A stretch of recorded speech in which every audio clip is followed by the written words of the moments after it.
Alrighty. I think that we are live now. Yeah, yeah. Cool. All right. And we gotta pop out the chat. I don't know why I don't ever do that before I start. I don't know. It's weird. And I put the chat on the other screen, and I stretch it down there. And I go to OBS, and I click on that. How you folks doing? I hope you're doing okay. Been a long time to some degree. It's been 2 weeks since the last Every Other Sunday show, but I haven't been streaming on Twitch much lately because I was at VincyCon, and then I came home and brought a cold home with me, and then I was all, yeah, just, it was, no one wants to listen to that on a stream on Twitch while I'm trying to paint. So, apologize for that, but I'm mostly feeling better now, so that's pretty good. Let's see here. Shut up, Phil. That's the person's name. I'm not telling them to do anything, but thank you very much for hitting the like button. I appreciate that, and hello to you as well. John, hello from Union County, Georgia. I'm assembling some Wargames Atlantic minis for priming later this week. Temps projected near 70 degrees. Nice. Kelly, how you doing? Canton, Georgia, coming off busy season and ready to re-hobby. I'm not sure what re-hobby is, but that's cool. Glad to hear it. Feisty Crabman, how you doing? Central Texas finally starting to feel like fall this week. Nice. Forlorn, hello from Sweden. Wargaming Wanderlust, hello all from a November feeling morning in Columbus, Ohio. Yeah, it's a definitely November feeling morning here as well in Wisconsin, but it's good to see you. Carlton, how you doing? Excellent. I never make it for the start of a stream. Well, now you have. There you go. I hope it's everything that you're looking forward to. Dragonfire, morning from Quebec. How you doing? QD Manx, howdy from Texas. Just entered false autumn here. That means I can rattle cam prime for a few days since it's not in the 80s. Well, that's good. Mr. Sips, morning all from Southwest Ohio. Darknet, how you doing? KM, good afternoon from Cardiff. Good morning from North Carolina. Good morning from Bethlehem, Pennsylvania. Rabbit, how you doing? Afternoon from rainy French Alps. Perfect weather to paint some tabletop world building. Nice. BF Bulldog, hello from Oklahoma. Hope you're feeling better. For the most part, yes. Like I said, the nose has stopped running, and the cough has mostly gone away, which was good. The cough was annoying, and I had a lot of stuff to do predominantly yesterday, which I'll talk about in a bit. But I didn't want to be coughing while I was doing it. So let's see here. Rod, how you doing? Perfect weather for Death Wizards. Nice. Morning from Ohio, painting a 3D printed Fulgrim model from before he was corrupted. Very fancy armor detailing. Well, there you go. Yeah, absolutely. VJ Morph, happy time of day. Hope everyone had a great fortnight. Indeed. Ralph, good time of day from Clearwater, Florida. How you doing? Comp Native, morning. Thomas, good afternoon. Or from Southern Germany. How you doing? Good afternoon from Kent, England. Double dip. How you doing? Wayne, good afternoon from good afternoon all from a sunny West Midlands. Good morning from Quebec City, enjoying a cup of coffee and reflecting on my latest kit batch. Just reflecting on the kit batch. That's fun. I think it's important, sometimes to like look at what you did and like think about it and maybe how you would have done it differently or how it was successful and things like that. It helps. It helps to kind of like build the proper like mindset for the next thing you're going to do, Let me see here. Central Delaware. Been a while since I caught a live Every Other Sunday show. Sleep is usually the priority, but my dog had other ideas this morning. Yeah, get some cats. It'll do the same thing to you. It's mainly just Rex. The rest of them all leave us alone when we're sleeping, but Rex he's a bit of a jerk. I don't know. He's definitely a early to rise kind of cat too. Good day from Gilbert, Arizona. You and your family are in my thoughts regarding your recent events. Keep painting on. I appreciate that. Good morning from Orange Park, Florida. What do you think about that announcement that the new Affinity Suite is all in one and best of all free? I saw that. I thought that was very interesting. For those of you who don't know what we're talking about, there's a company called Affinity who made pieces of software that were alternatives to Adobe stuff like Photoshop and Illustrator and InDesign. And then earlier this year, Affinity got bought by Canva, which you've possibly heard of. Canva is like I think it's mostly web-based or whatever, but it's an online design program for people who don't necessarily have design backgrounds. It's got lots of templates, and you can customize things and do all kinds of stuff. And they'd gotten big over the years, and so they bought Affinity. And people were concerned that they were going to make Affinity now like a subscription service and all that kind of stuff. And as it turns out, they have released it as instead of 3 separate programs, it's one program where you can just click tabs to kind of hop between photo and, like vector and like, layout. And it's free. Now you might say, well, what's the catch? The catch is that there's a 4th tab that is basically AI stuff, like generative AI stuff. And you have to pay to have a Canva Pro account to use that. But if you hate AI stuff like I do, well, then you don't have to worry. You're just never going to click on that tab, and then you're just going to use the 3 other ones and get them for free, which is great. So it'll be interesting to see how it goes. I've been thinking recently about, because we've been talking about, Vince and I, doing a podcast about a little bit more nuts and bolts of if you have to do your own layout and like how you can do it and, like what kind of software.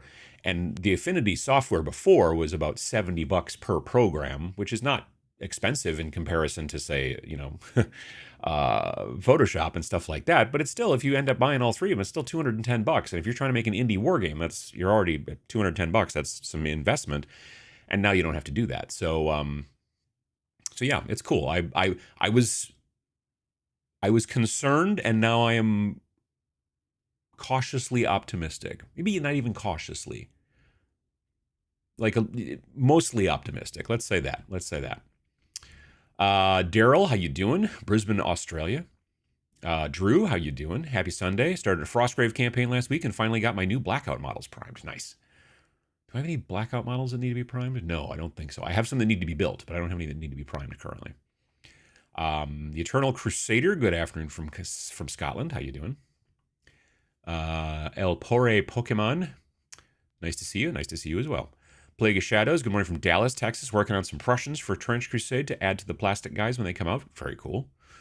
Those guys, I need to build a couple more. I need to texture their bases and then prime them and start working on those guys. But I've currently got on my desktop, and I'm hoping to start painting them this week because I want to make a video about them. I think next week is 3 Grey Knights for Star Wars Armageddon, for Shadow War Armageddon. But they're not normal Grey Knights, because the normal Grey Knight models in this day and age, in the year of our Lord 2025, are just terrible. They're just god awful. Just because they're all super tiny. They're the old tiny little Space Marines, and they're not Primaris sized and stuff like that. And I built one, like I built a Justicar, and I was just like, ugh, God, it's just terrible models. So I've decided to fix them. So I'm gonna try to make a video about that for next week, because the video after next week, which will be the video that comes out on the 14th. Well, the video that comes out this week, upcoming, is the 7th, and then the video that comes out on the 14th will be the launch video for the new issue of Snarl, which will be coming out on November 14th, Friday. And that's where Chrome Rangers will be. So I've got a lot of work to get done the next couple of weeks, but I'm looking forward to it. Let me see here. Scotland. Greetings from an overcast and chilly central Indiana. Nice. Good morning from Idaho. Don't know the weather because I'm underground in a mine right now. Printed my Trench Crusade Pilgrim War band last night. That's very cool. Good afternoon from Wigan. Introverted Mini Painter. Hello from Ohio. How you doing? Pesler the Polychromatic. Good morning from Saskatchewan, the land outside of time. No changing clocks here. Oh yeah, we had to definitely do that. So it was actually light when I got up this morning, so I was like, oh, that's nice, but it's going to be dark earlier in the afternoon, so that's a bummer. But yeah.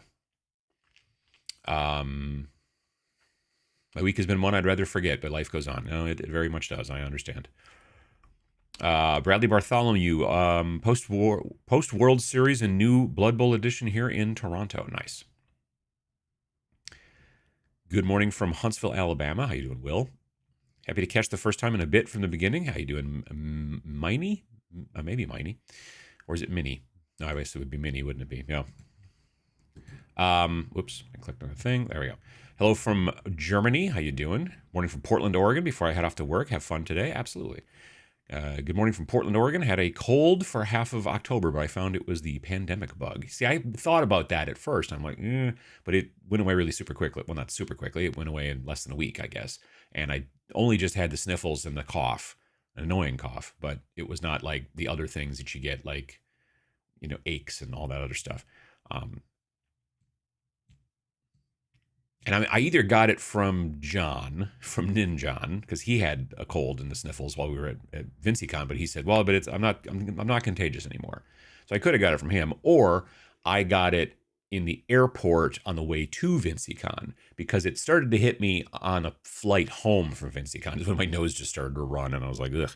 So I didn't catch it at the airport on the way home because that would have been too fast. But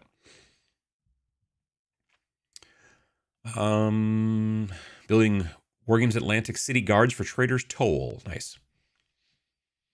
Looking at When Nightmares Come from Osprey after painting up a demonic teddy bear from Malifaux. Oh yeah, they're into those demonic teddy bears over there, Malifaux. That's true. Afternoon from sunny Puckle in the UK. How you doing? Getting ready to assemble some Infinity Minis. Nice. Hello from Poland. Just primed my first Trench Crusade models. Pilgrims on a table. Nice. Good morning. How you doing, Aeon? Molly, how you doing? Martin, morning from Quebec. Saying hi from Colombia. How you doing? John Ashley, how you doing? Checking in from an autumnal South Ontario. At least it ain't raining. I mean, at least, Let's see. Molly is exhausted. Well, that's unfortunate.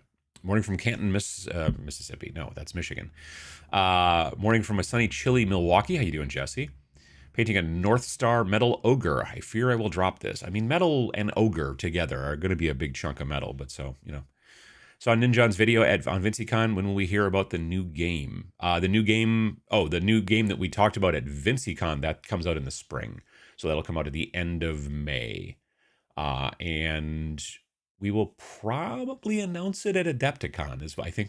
I think that's our new plan, is that the spring game gets announced at Adepticon, and the Snarl gets announced at Nova. I think that's the new vibe.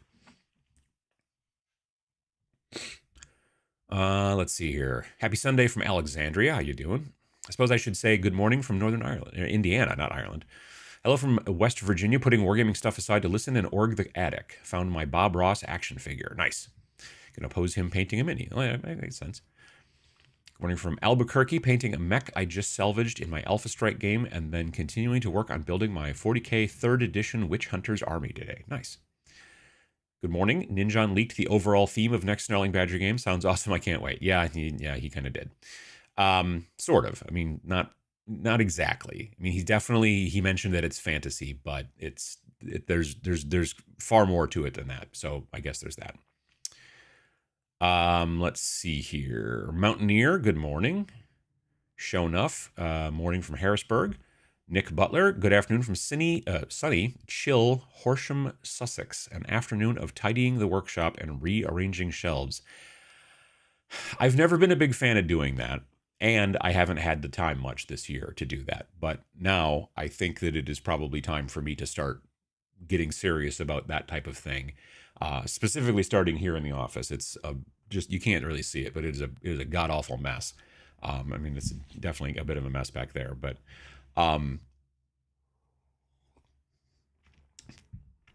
we had the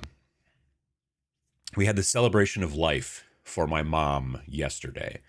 There was a lot of prep to get that ready. I made a video, scanned lots and lots of old photos and stuff like that, and put them into a video where they all kind of like, and it started out with like when she was a baby, and then it went through chronologically and it got into color, and then all that kind of stuff, and it was a lot of work, but it turned out really well, and we had lots of people come, and it was really nice to see people. I saw my uncle on my dad's side. I haven't seen him since my wedding in 2004. So that was nice. And yeah, so now that's all done. we still have a garage full of my mom's stuff, and there's still going to be a lot of like random business things that need to happen. Like the company that held the mortgage on her condo sent a letter like a couple days ago, and they're like, oh, and here's this check for the escrow on the thing and whatever. This is what is owed to you after you paid off the mortgage and blah, blah, blah. But it is a check made out to both my mom and my dad, who have both passed now. So I called Wells Fargo and I was like, so how do I take care of this? And they're like, well, you need to send us this and death certificates. And so that's going to go on probably for the next year here and there. But I think that the majority of the harder stuff to get to, the stuff that takes a lot of time, I think that most of that stuff is probably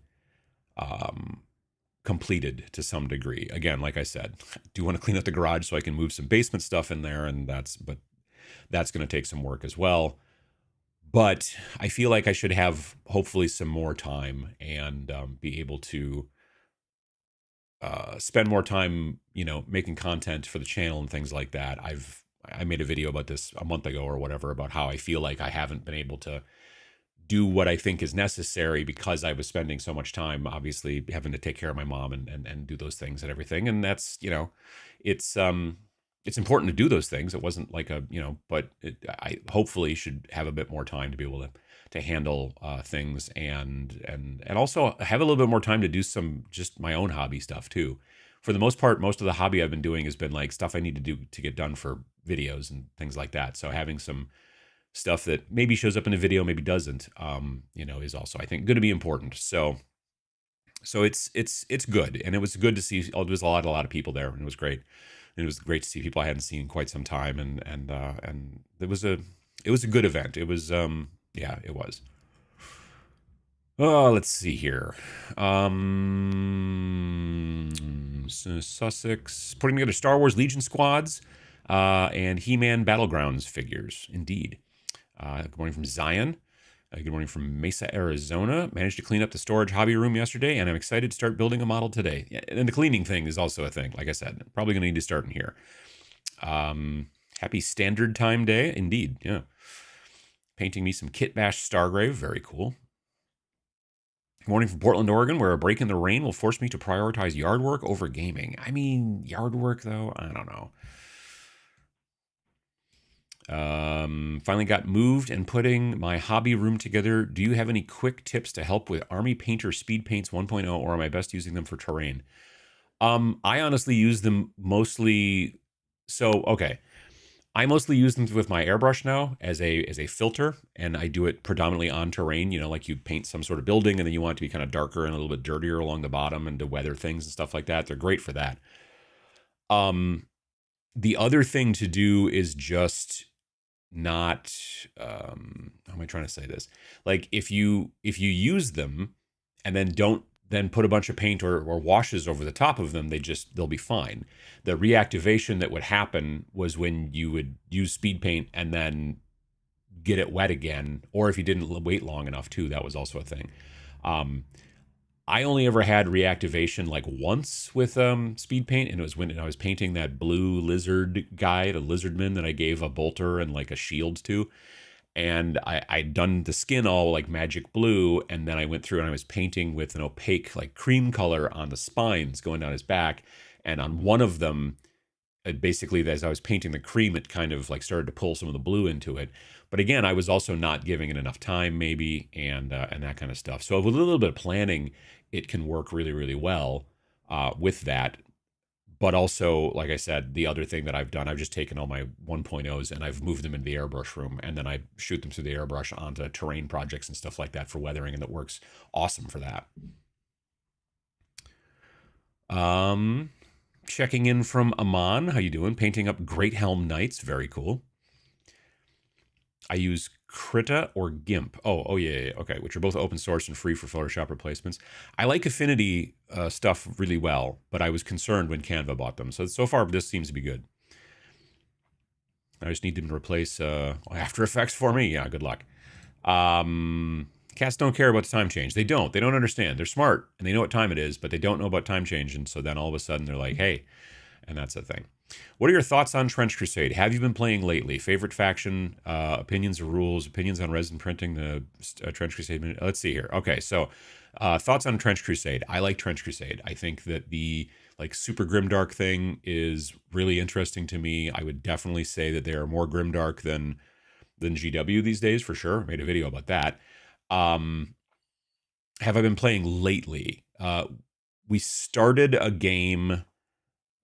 Sam and I started a game at VinciCon, and then I wasn't feeling well, and then we didn't finish it, but we were gonna. But then he did play with Vince and taught Vince how to play because Vince is getting into it. He has a Court of the Seven-Headed Serpent or whatever army that he is currently working on painting. At the time when they played, he had just basically done a bunch of like rattle can tricks on the army. Like he primed them black, and then he like undercoated them with like a red, and then he coated them from above with like a burnt orange or yellow or something like that. And now he's going through and painting them like normally like Vince would do. And I think he's gonna make a video about it as well. But yeah, so but I like the game. I just haven't had the time lately with all the mom stuff to be able to play with Sam. But we definitely are going to get together and do some more playing now. Favorite faction. My first one that I built was initially I was going to do Heretic Legions, but then Sam kit bashed a bunch of Heretic Legion stuff. So I'm like, all right, well, because in the Kickstarter I had bought the STLs for Heretic Legions and for Trench Pilgrims. So I was like, well, I'll do Heretic Legions another time. I'll do Trench Pilgrims. So I had my friend Dave print up Trench Pilgrims for me. I painted them. I made a video about that to some degree, like the rust on the big Shrine Anchorite. Love the Shrine Anchorite. It's an amazing model, and it's great in the game, too. So, yeah, I'm a fan. I'm a big fan of Kill Team. No, I just saw the word Kill Team on the screen over there. I'm a big fan of Trench Crusade, and I'm very much interested in the plastics as well. The resin prints are great. I really do like those sculpts. I'm gonna do a new Antioch sub-faction army using the Prussians, but I'm also gonna bring in some of the models that are not in that plastic kit from New Antioch. So like the heavy infantry and the sniper priest and stuff like that. I'm gonna bring some of those into that army as well. Have my friend Dave print some of those. And then just as long as I'm painting them all roughly the same, I think they're going to work out relatively well together. So I'm going to do that. I'm looking forward to that. After that, I want to do Black Grail because they're like super nurgly and I just love painting that type of stuff. So yeah, as far as rules, I think the rules are really are elegant and I like the way they work. They're a lot of fun. There's a lot of things that are like easy to remember. There's not tons of like weird little gotcha rules and stratagems and all kinds of stuff like that. It makes sense, but it's also not simple, So I like that a lot. And like I said, the resin miniatures, I think they're really well done. I think the sculpts are good. I will be honest, I don't know who printed Vince's, but specifically like the biggest dude, I think it's the Desecrated Saint or something like that from that Seven-Headed Serpent force. He's got this cape just made up of like skeletons and all kinds of chains and all kinds of stuff like that, and it's kind of fine little small stuff. And there was a point where like Vince knocked the guy over on the table or something, and it broke a few little bits of chain and this and that and everything. But it's just, it's like when you go drinking and you kill some brain cells. It's just the weak ones, like that's what the kids in college used to tell me. You're just killing off the weak ones. So when you knock over your model and you break a couple little chains or whatever off of that particular sculpt, well, it's just the ones that were a little weak. Now you've jettisoned those. If you're doing the printing or if you're having a friend doing the printing, I would suggest, especially with Seven-Headed Serpent or specific models in that, if you want to try to use maybe a little bit more of a robust kind of resin. I know that there are additives that you can put into resin to make them a little bit less brittle. Those Robot Legions 3D printed models that I got from One Page Rules that they sent me in the Broken Truth box were the opposite of brittle. They were almost a little rubbery, but they don't break. You know what I mean? And I think that's where we're probably seeing printer resin going. Like printer resin, I think we're going to start seeing it becoming a lot more robust and a lot less brittle. And I think that's going to be important, specifically for miniatures. So So yeah, no, I think it's great. I want to see the next plastics they do. Like I said in the video on Friday, which did really well. It was a good video. Um, I'm really hoping that the next plastics are some sort of hell faction, and like I said, I'm hoping it's trench ghosts because I think that'd be kind of cool. So yeah. Good morning, Uncle Adam. Have you heard of the new game Big Little War by Discourse Miniatures? Big Little War. Discourse Miniatures, like the YouTuber Discourse? She's making a game? That's very cool. Big Little War. No, I haven't heard about that. I'll have to check that out. If I have to take a look at just the title and figure out what it is, I'm hoping that she's taking Little Wars rule set from H.G. Wells and making it out of very large models. That'd be kind of fun, wouldn't it? Let's see here. Excuse me. Goodness gracious. Hello from Tuscany, making beef jerky while listening to the show. Well, that's fun. Fist and Stone, how you doing? Good morning from Boston. Balmy 32 degrees here. Winter is definitely coming. It's true. Yeah, it's like 39 here, but it's supposed to hit 50. So, use medium instead of water to thin it, then seal it with varnish, and you won't have problems. True. With the Speed Paint 1.0. Motor Breath Jazz, hello.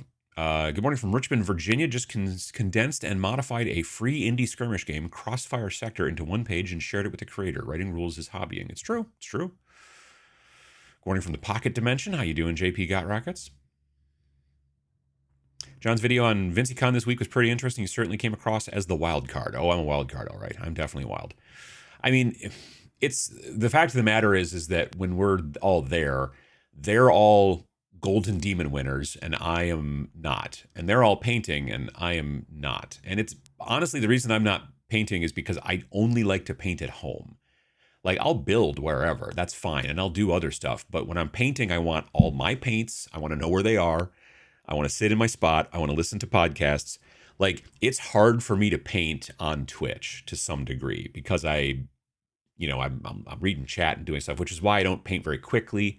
When I'm painting stuff on Twitch, it takes me longer, and that's fine. But when I'm just like going to sit and paint, I generally want this like very kind of like enclosed kind of, outside world doesn't matter type of thing going on. The other thing too is that especially this time because Essen was going on, or Spiel, whatever, the big convention over there in Germany, and that's where the basically the European Golden Demon is now taking place over the last 2 years. So there was a lot of Golden Demon news, and they were like talking about, oh, this person and that person, oh, look what they did. And then when the results came out, there was a lot of discussion about that, and I couldn't care less. I'm just not into it. So yeah, I'm the wild card in that situation for sure. What did you think of Roundtable Games? Saw Ninjon's VinciCon behind. Oh yeah, no, the game store. Yeah, it was a very nice game store. Very, very nice. Missed you all, unfortunately. Next time, Gadget. Next time, indeed. Yeah, it was a little hard to tie down exactly when we were going to go, and so I wanted to post about it, but then I did post about it, but it was not giving enough time to people who wanted to, hang out there. But it's a very nice shop. It's really, really nice. It's huge, and it is got lots and lots of stuff. What did I buy? I bought some pre-painted bases from Gamergrass, and I bought a box of Quar, the one where it comes with the 2 little tanks inside and a bunch of dudes. I haven't built it yet or anything like that, but I bought that, and I had not seen that in the flesh anywhere, and there it was, so I picked it up. Let's see here. Chrome Rangers, Hi-Ho Silver, indeed. Afternoon, Adam from Wet Erskine, Scotland. Did you know Arcane did the new plastics from Mantic, including the new Zerkali outside the human monks? I think someone mentioned in the comments for Friday's video that Archon's doing stuff for Mantic now. It makes sense. Archon's doing great work. They're going from like strength to strength, I think. Snagged some charmingly dreadful Mutant Chronicles board game miniatures from the long out-of-print Blood Berets. They scream space weirdos to me. Oh, I saw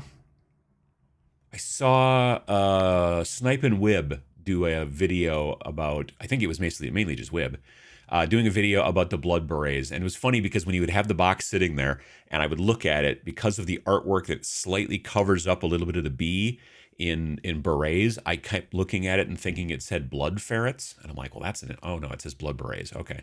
But yeah, no, I looked at those models and I'm like, that's definitely from the 90s or whatever for sure. But yeah.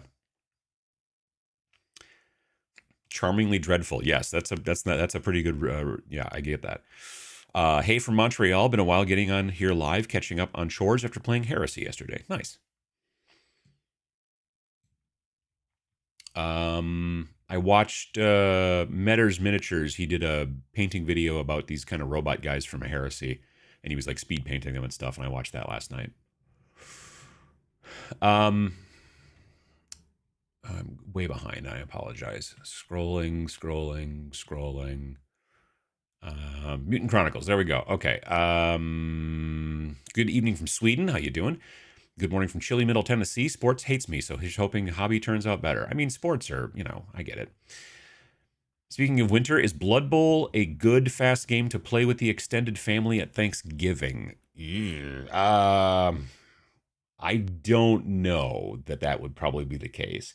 Blitz Bowl, if you can find it, probably yes. Blitz Bowl is like smaller Blood Bowl, not physically smaller miniatures, but less of a big pitch and smaller pitch. And it's more of a, let's call it it's a little bit more board gamey, a little bit. But it's actually, I think, a little bit more fun. And VJ Morph will back me up on this because he is the one that introduced me to it. The problem is it's harder to find sometimes because I think it was only available at like Barnes and Noble. It's not something, I'm not sure if it's something you can get just off the GW site. I don't think you can. But if you can look up and find Blitz Bowl someplace, that might be the thing to try out. It still has the American football kind of vibe, and Thanksgiving has got a lot of American football going on if you're into that kind of thing. So you might be able to pull somebody in to play it with you. But yeah, I would say Blood Bowl is a little bit more in depth when you're trying to teach newbies on Thanksgiving who are all full of turkey at this point and kind of sleepy anyway. You know what I mean? So, yeah. Against my better judgment, playing Kill Team again. Well, can I have Grey Hunters or Blood Claws from Space Wolves or an Angels of Death Kill Team? I'm doing it anyway, but just wondering. I have no idea. So someone else is going to answer that question for you. But you can if you want to, I think. That's the way I look at it. That's the way I look at it about most things in wargaming. Morning from KCMO. First frost triggers my automatic hobby room check-in, cleaning and organization. Yeah, I got to get that gene in me. I got to get that gene that makes me clean more or like organize more. I did literally last week. There was some point last week where I actually like put all my paints back in the rack as opposed to having most of them sitting on my table. You know what I mean? I did do that. And then I went to VincyCon and then I got a cold and I came back and I haven't really done any hobbying since. I did prime and airbrush kind of Zenithal base coat some silver over those Grey Knights. I did get to do that Wednesday or Thursday. And you know what is not cool? Runny nose inside of a mask. When you're like wearing a respirator mask and you are trying to like airbrush and your nose is running and you can't wipe your nose because you're, yeah, that's, well, luckily there was only 3 models. Let's see. Fixing a clicking issue with my A1 Mini. Oh, well, I hope it works out. Hey from Northeast Georgia, building terrain for Trench Crusade. Nice. Good morning from Orlando. How you doing? Good morning from New York. Very excited to build some minis for Guards of Traitors Troll. Nice. They had Guards of Traitors Troll at that roundtable games that we were at in Columbus. I saw it, the box there. Evening from Germany. Sun is almost down here already. It's just past 4 p.m. Yeah, that's going to be the way it's going to go. Morning from Southern California. Been painting my Maladum Kickstarter minis again. Cool. Good morning, formerly from Oshkosh, but now from Ontario. Been loving diving into Trench Crusade with the blessing of my neighbor with a resin printer. Nice. My wife is a primary school teacher. She catches colds every other week. Yeah, no, kids are disease vectors. Tips for cutting circles. Would like to make some tokens for black iron sigil. Cutting circles, like out of plastic card, you mean, or something? I mean, there's probably a tool you can buy for it. Like some sort of like almost like a compass, but with a blade on it. But otherwise, yeah, I don't know if I've ever done that before. how big do they need to be? There's probably even punches you can buy. They're like, in the craft area, but you just have to make sure if you're using plastic card that it's thin enough that the punch will work. That could be a problem too. Param, how you doing? How Molly doing? My late sister would have had her 42nd birthday last week and hit me hard and some stuff, and I watched Gut Punch during it, and I cried for hours. Yeah, no, I get that. I'm also looking at my Damned Kickstarter sprues today. Oh, you got yours already. Well, that's good. I haven't got mine yet. I wondered what you thought about the recent reveal of their boss's identity. I'm fine with it, especially since he's refunding the old Kickstarter backers. Yeah. So for those of you that don't know the story, years ago, there was a company called Wargame Factory, and they made some cool models, plastic models. And they had a thing on their website where like you could go, hey, it would be cool if you guys made models like this. Sci-fi greatcoat kind of dudes, or like this or that or whatever.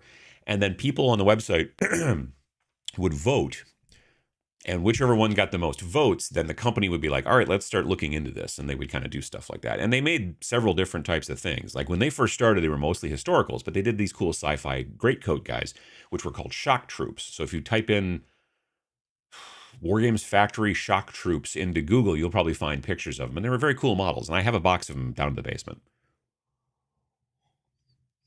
So anyway, something happened because they were working with China to do all the production, but they were having this issue, and so they basically kind of went into business with the Chinese company that was making the molds, and they got part ownership of the company, and then that company stopped making stuff on time, so the other half of the company, Wargames Factory, couldn't then pay the bills on time, and then the Chinese company took over the company, from what I understand.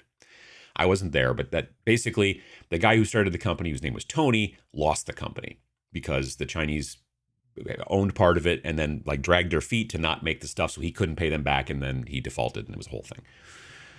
So he was not happy about that, obviously. And so then he started a new company, which was called Defiance Games, and they made some plastics. And he and I had some email conversations back and forth, and he sent me some plastics that they were working on, and they were cool sci-fi dudes. And then I guess they did a Kickstarter, and then some stuff happened, and they weren't able to fulfill it. It was like $46,000, and it was a whole thing.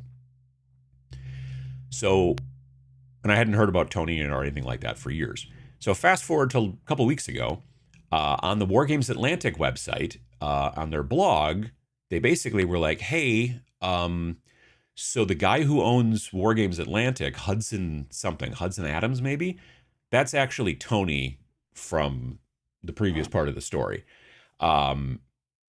He knew that if he tried to start a third company with, the baggage of his name, it wouldn't work out and everything and blah, blah, blah. So he started it under, like, people who worked there evidently knew and that kind of stuff. But, and Wargames Atlantic has been killing it and been doing great here. And they were announcing, A, hey, Hudson's actually Tony, and B, at this point, they've got the money to basically refund everybody the $46,000 from that Kickstarter that they weren't able to do. So they're doing that now, and that's the announcement. Now, some people were mad. I don't know. I mean, the way I look at it is this. It's always about, what have you done for me lately in society? You know what I mean? Like, you're only as good as your last win, right? But then there are people who make mistakes in the past or who fail in the past, and the people are like, well, I'm never buying any stuff from them again. I hear people about that with Archon Studio. They're like, oh, they did this, or there was a problem and everything. But they've been doing great since. So if you're like, well, they're doing great now, but they screwed up once before, I'm not going to work with them. I'm not going to buy their stuff. I mean, that's your choice. You can do that. But on the other hand, if you had all these wins in the past and you fail now, I see people all the time who are like, well, and they failed. Well, yeah, but they did all those wins in the past. Well, that doesn't matter. So if the wins in the past don't matter, then the failures in the past shouldn't necessarily matter either. Now, if they were failing in the past and they're also failing again, or they're sketchy again now, that's a different story. But I don't know. For me, I'm glad that, he was able to come out and talk about this, and I appreciate that. The proof is in the pudding. Like I said, I've got a lot of Wargames Atlantic models around here. They're producing models in America. That's what Wargames Atlantic does. They do them in Georgia, the state, not the country. And so yeah, I don't have a problem with it, but it was an interesting, I was just stunned when I was reading it. I'm like, no kidding. It was just like a really interesting story. I'm hoping somebody like smart who is good at writing like writes up an article about it someday, because I think it'd be really interesting. So anyway, that's the story. Diseased ridden, mechanically minded, gaming geekery. Looking at my oh yeah, that was. Now I'm not gonna lie, I am still waiting on the damned models. But like I said, they produce a lot of stuff and it's cool. But those damned models are like a year late. But in general, I don't usually buy Kickstarter stuff for this very reason, because then you get an idea of like, well, it should be out now, and then it's not out now for reasons and things like that, and you're like, ugh. But there's all these other models that are for sale on their storefront, and I've bought tons of them anyway. And so if I would have been just smart and just said I'll wait till they come out, then I wouldn't have this problem. But that's the problem with Kickstarter. But then you wouldn't have gotten some extra free models or whatever. I'm like, okay, well. Let's see here. Painting some orc snaggas in Jackson, Florida. How you doing? Braintree, UK. Watching Kindig Customs, then realized you were on. Oh, nice. Painting a Corn Renegade Kit Bash. Nice. A Nepticon, for those who just can't quite get it. Oh, yeah. This Mechanic Games. How you doing? Good morning from west of Edmonton, Alberta. No building or painting today. Just thinking about the Millennium Falcon. Okay. All right.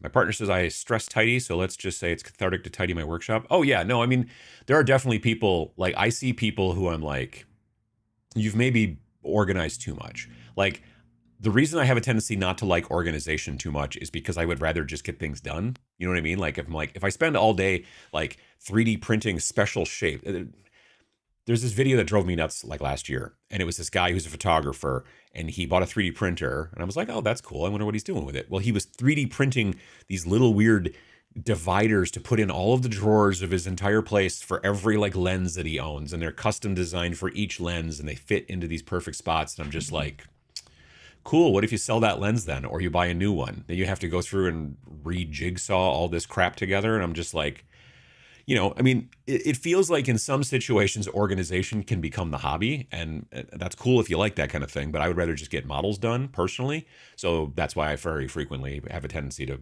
have a lot of chaos going on in my hobby desk.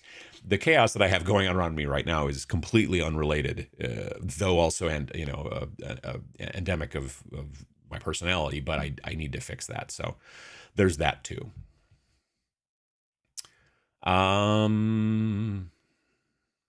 Let's see here.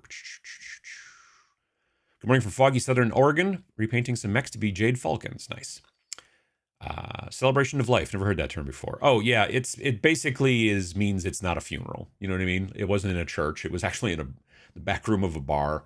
It's the same place where my dad's celebration of life was as well. We're not particularly religious folks, so yeah, it's a nice little room back there, and it's Wisconsin, so people like to drink at funerals, not like during the funeral, but then it wasn't a funeral per se. Like I said, it was pretty much just there was a lot of snacks. My mom loved Halloween. Halloween was her favorite holiday. So since it was literally the day after Halloween, we just had bowls of candy and all kinds of pumpkins and like, stuff like that all over the place, and, that kind of thing. Still in shock over being told Debbie Harry is 80. Well, yeah, my mom, she just hit 80. Very behind. Sorry to hear about your mom. All the best to you and your family. Well, thank you. Have you looked into the Gundam Assembly tabletop game that's coming out? I was in their booth at Gen Con. I looked at a bunch of the models. I shot a bunch of video of the models. I never used it for anything because I'm like, well, from what I can tell, it looks like it's going to be a game where you're playing it on a hex grid with not particularly much in the way of terrain, if any. That usually doesn't interest me. Secondly, I'm just not into Gundam stuff. I'm not an anime guy, so I've never been. So I don't know that it's going to be something that's going to trip my trigger, as it were, right? But it'll be interesting to see if it does well, for sure. I know there's a lot of people out there that are going to be interested, so we'll see how it goes. But for me, it's, the models look kind of cool, but, they're about, I don't know, 3-4 inches tall. Yeah, I don't know. Yeah, I don't think it's going to be for me. Like if it was a game that was played on like regular terrain and there was no grid or hex or anything like that, I'd be like, well, maybe be interesting, you know. But the actual like term Gundam draw does not draw me in because I've never been attached to that kind of stuff. I've never really watched those shows and things like that. So, but it'll be very interesting to see if it's, I always like to see more games out there for sure. I mean, I know some people decry that, or is that a word? Decry? Let's say it is. Some people are just like, well, there's too many games. There should just only be like one game and then we'll all play the same game. And I'm like, well, that sounds terrible. I don't, what if I don't like that game then? Then I guess I go find a different hobby? No. So I'm a big fan of lots of different games. So we'll see if how it works out. Just ordered a new skeleton model from Dungeons and Lasers, and I'm looking forward to building and painting. There's always room for more skeletons. Everybody loves skeletons. I mean, we all have one, right? Or maybe a couple. My local play group and I were talking yesterday about how we all used to love big army games and more models, more fun, and now we all want to play skirmish. Like, who has time to carry around 100 models? Exactly. I'm still a skirmish fan. And even if I'm going to play an army game, I want it to be a smaller army game, like like the 1,000-point lists that I've got for Grimdark Future. At this point, I have Robot Legions painted, 1,000 points. I'm working on the Space Lizards currently on Twitch. And then I have 1,000 points of Guard, which I already had painted anyway. It's the majority of the older Imperial Guard Combat Patrol. I've got a 1,000-point list there. And then I'm going to be working on, after I get done with the Space Lizards, I'm going to be working on actually a 1,000-point list and even a 2,000-point list of Primaris, because I already had them built. So there you go. But still, even the 2,000-point list of Primaris is like maybe 50 models, maybe. So yeah, I like that. Let's see here. Hello from Germany. My son spent his last night at his grandma's. I got nearly 8 hours of painting in. Just put away 6 finished minis and hope to get going on the next 4 tonight. Very cool. Actually free this time on Sunday for once, so here I am. Well, there you go, Paul. How you doing? New plastics for Trench Crusader, really nice. Yeah, I really do like them. I mean, I mentioned that in a video on Friday, but I think they're very good. I dropped the ogre. See, the metal ogre. It's going to happen. Cats are not fooled by that daylight savings nonsense. They know it's time to get up. I mean, they kind of do. Any thoughts on Great Helm? I don't really know much about it, unfortunately. I haven't had the time to look at it, but I know that it's Malev. I know that I'm 98% sure the artwork is probably Sean Sutter, but I could be wrong. It kind of looks like his stuff, and I know they're good friends and everything. So if anything, I know he raised 120 grand in Kickstarter, so that's awesome for him. So yeah. But I don't really, unfortunately, know anything about the game specifically.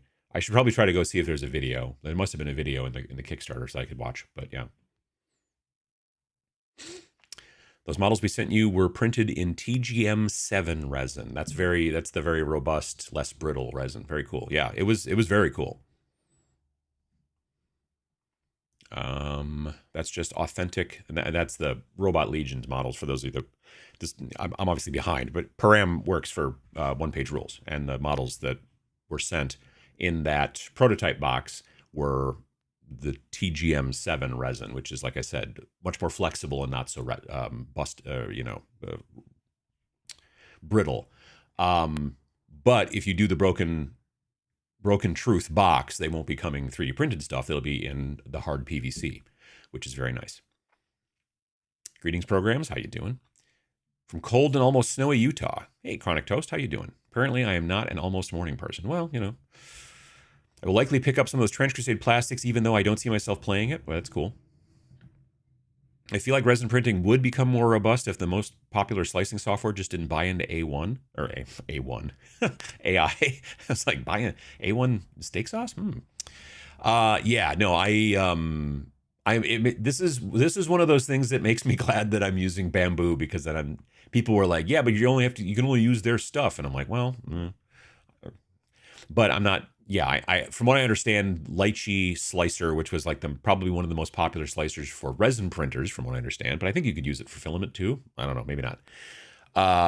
They've gotten into a bunch of AI slop, and it's a whole thing. And so, yeah, so someone else is going to have to crop up all of a sudden and be like, hey, it'll be very interesting to see if Bamboo ever gets into resin. That'd be interesting.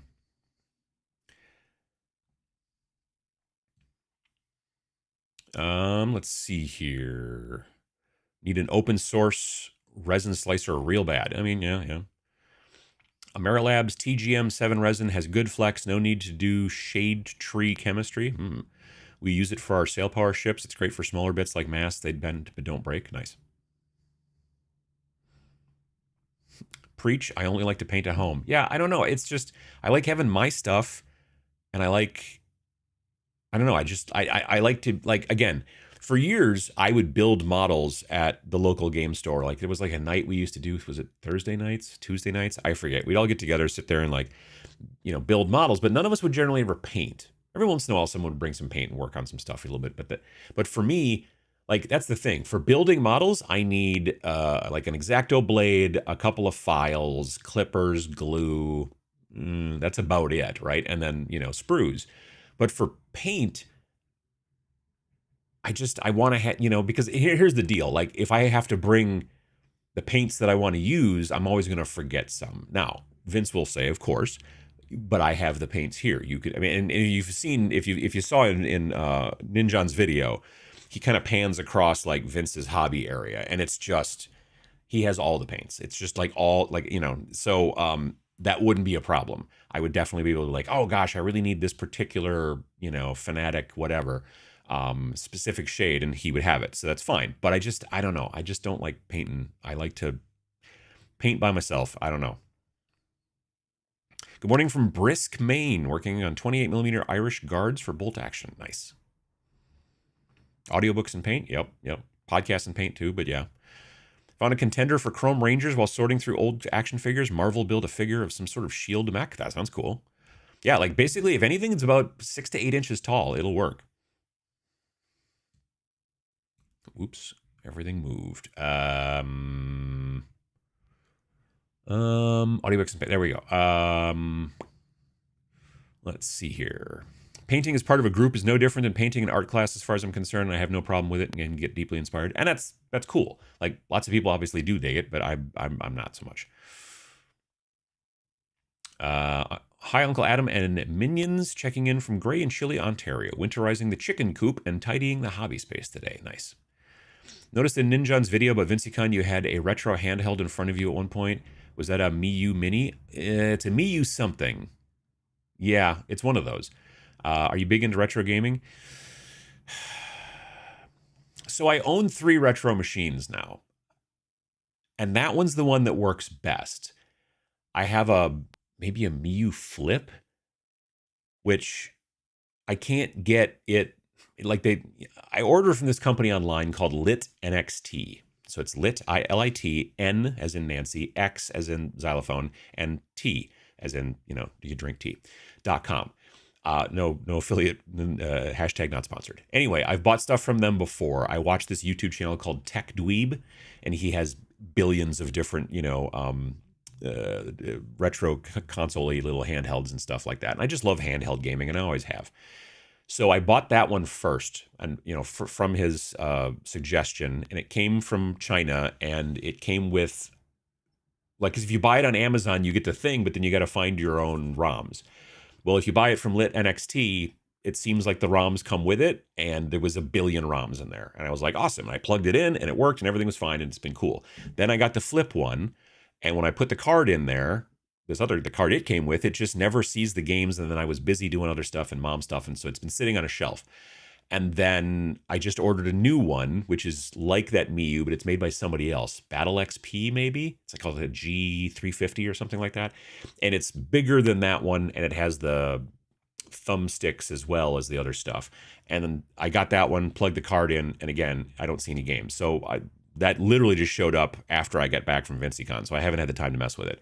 But I want to sit down and mess with those. But for right now, that Miu one is working out great. And I don't think it's the mini one. I think it's maybe a little bit bigger. I don't know. But I like it a lot. I played through Metal Slug 1 on the plane back from VinciCon. And it was funny because I was sitting next to Ben Cantor on the plane, We just happened to end up next to each other on a plane.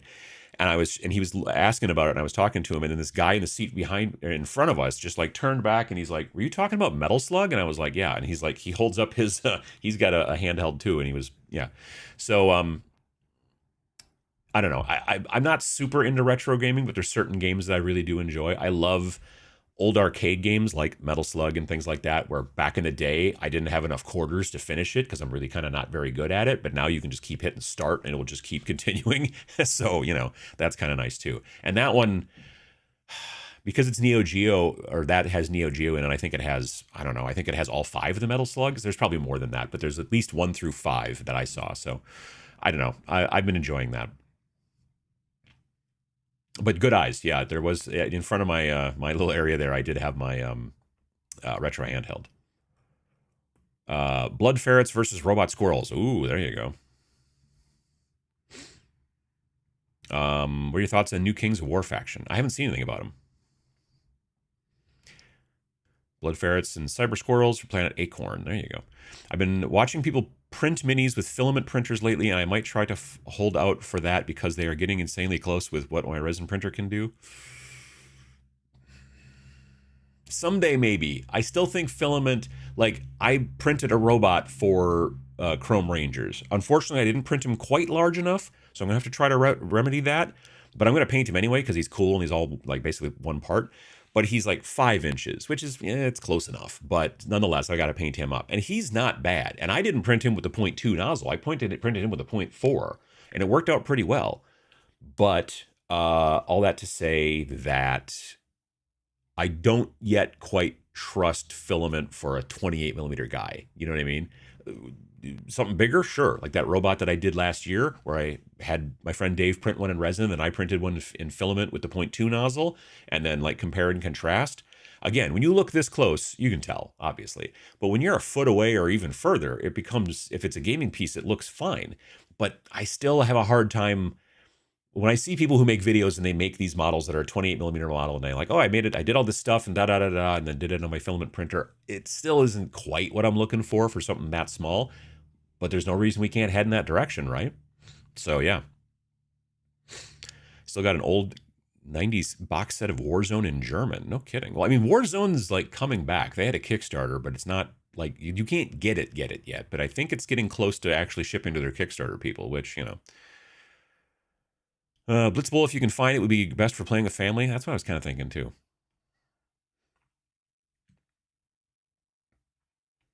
There's a version of Blood Bowl called Sevens that might work, but with the edition change, Sevens is up in the air. That's true. Yeah, they are going to third season or whatever, right? I absolutely love Blood Bowl. GW editions typically get me riled up, but I'm excited for new Blood Bowl. That's very cool. Lots of copies of Blitz Bowl floating around through Barnes & Noble. Yeah, so if you can find them on Barnes & Noble, like if you don't have a Barnes & Noble close to you, or if they don't have it in stock, or if you can get it online, then that's probably the best way to go. FLGs came out with a nice Blood/Blitz Bowl mat. Oh, that's pretty cool. Oh, Frontline Gaming. I was thinking something. Yeah. This Barnes & Noble Target limited edition thing is very annoying for non-US customers like me. You can only rely on scalpers on eBay. Yeah, I don't know why they do that. It's weird.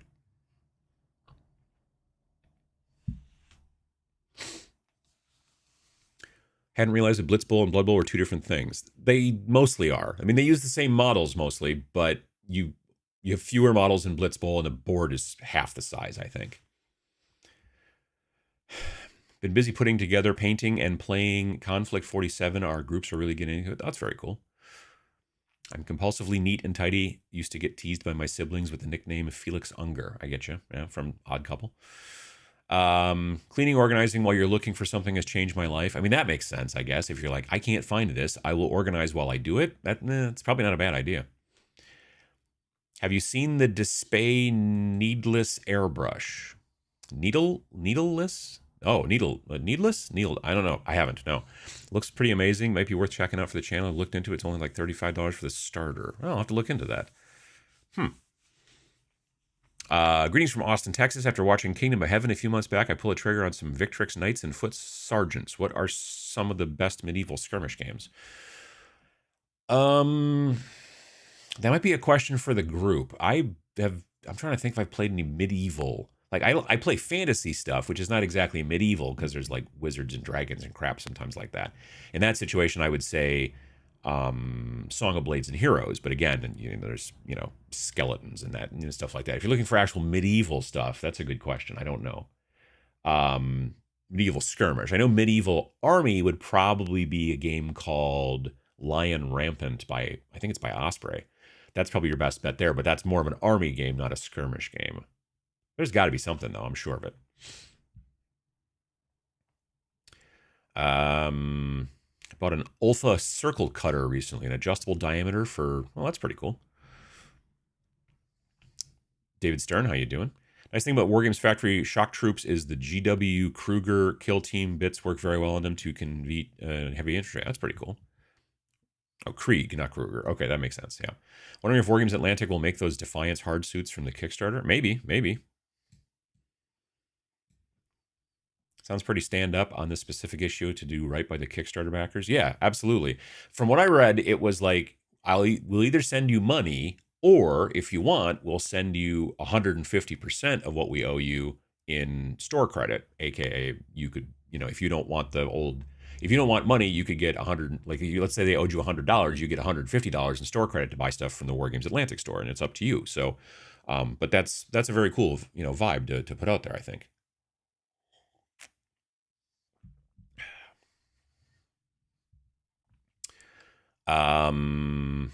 Screwing up is fine. Being malicious, not so much. That's the deal breaker for me. Sure, I can understand that.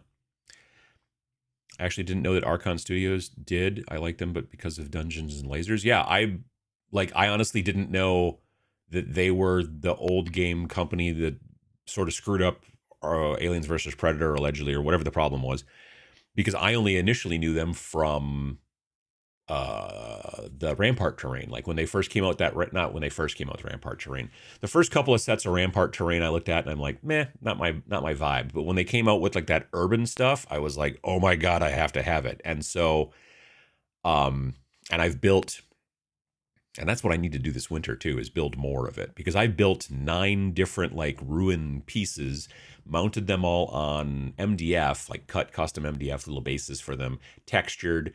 They're all, let's say half painted, which is to say they've all been primed. They've all gotten like some base coats. Some of them have gotten more weathering than others, but I need to, and none of the bases have been painted particularly. I need to figure out what color I want to go with for that and then have them all match. But I have an entire another set. Actually, BF Bulldog sent me a set, which is very nice. And so I want to do 2 big pieces instead of just like I did those 9 small pieces. Now I want to do 2 bigger, like almost like centerpiece pieces. And so, that's what I'd like to do. But that stuff is awesome. And they've made more terrain since then. And of course they made that cool tank, that whatever Wolverine tank or Mammoth tank or whatever. There's that weird 4-legged walker thing that's really cool too that I've got from them. And now they're doing the StarCraft, the video game. They're doing the miniatures game for that, and they did the He-Man game, and they're doing pretty well.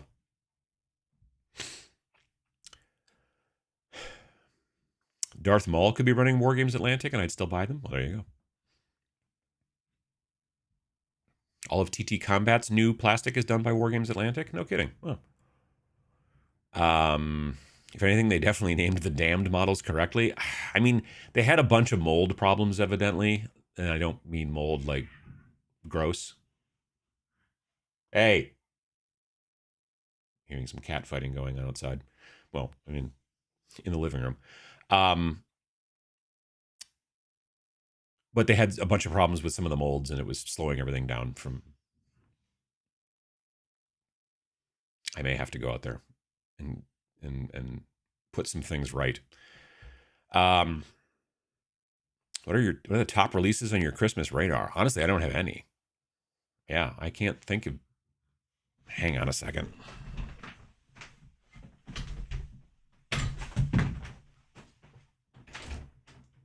What's going on out here? Margot is chasing Maggie around. For God's sakes. Your perfect girl is starting shit. She's under a lot of stress. Okay. Yeah.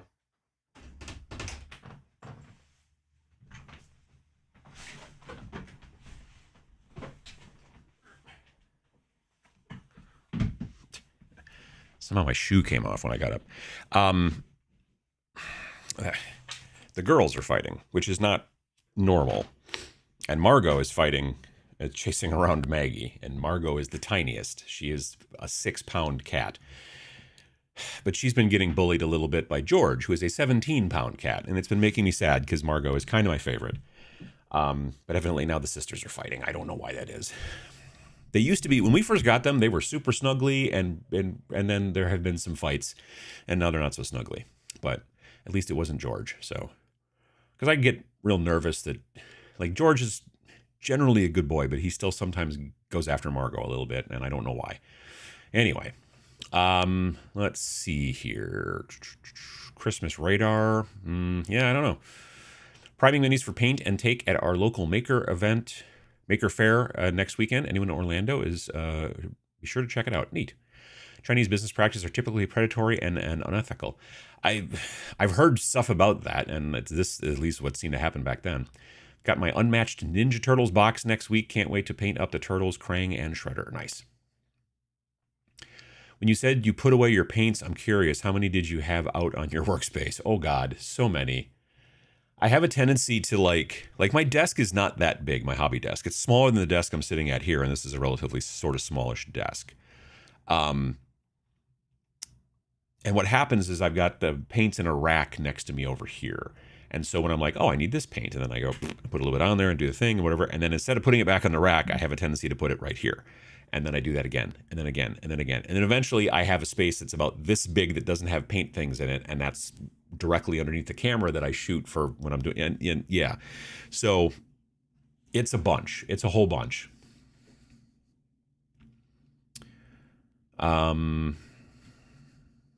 Let's see here.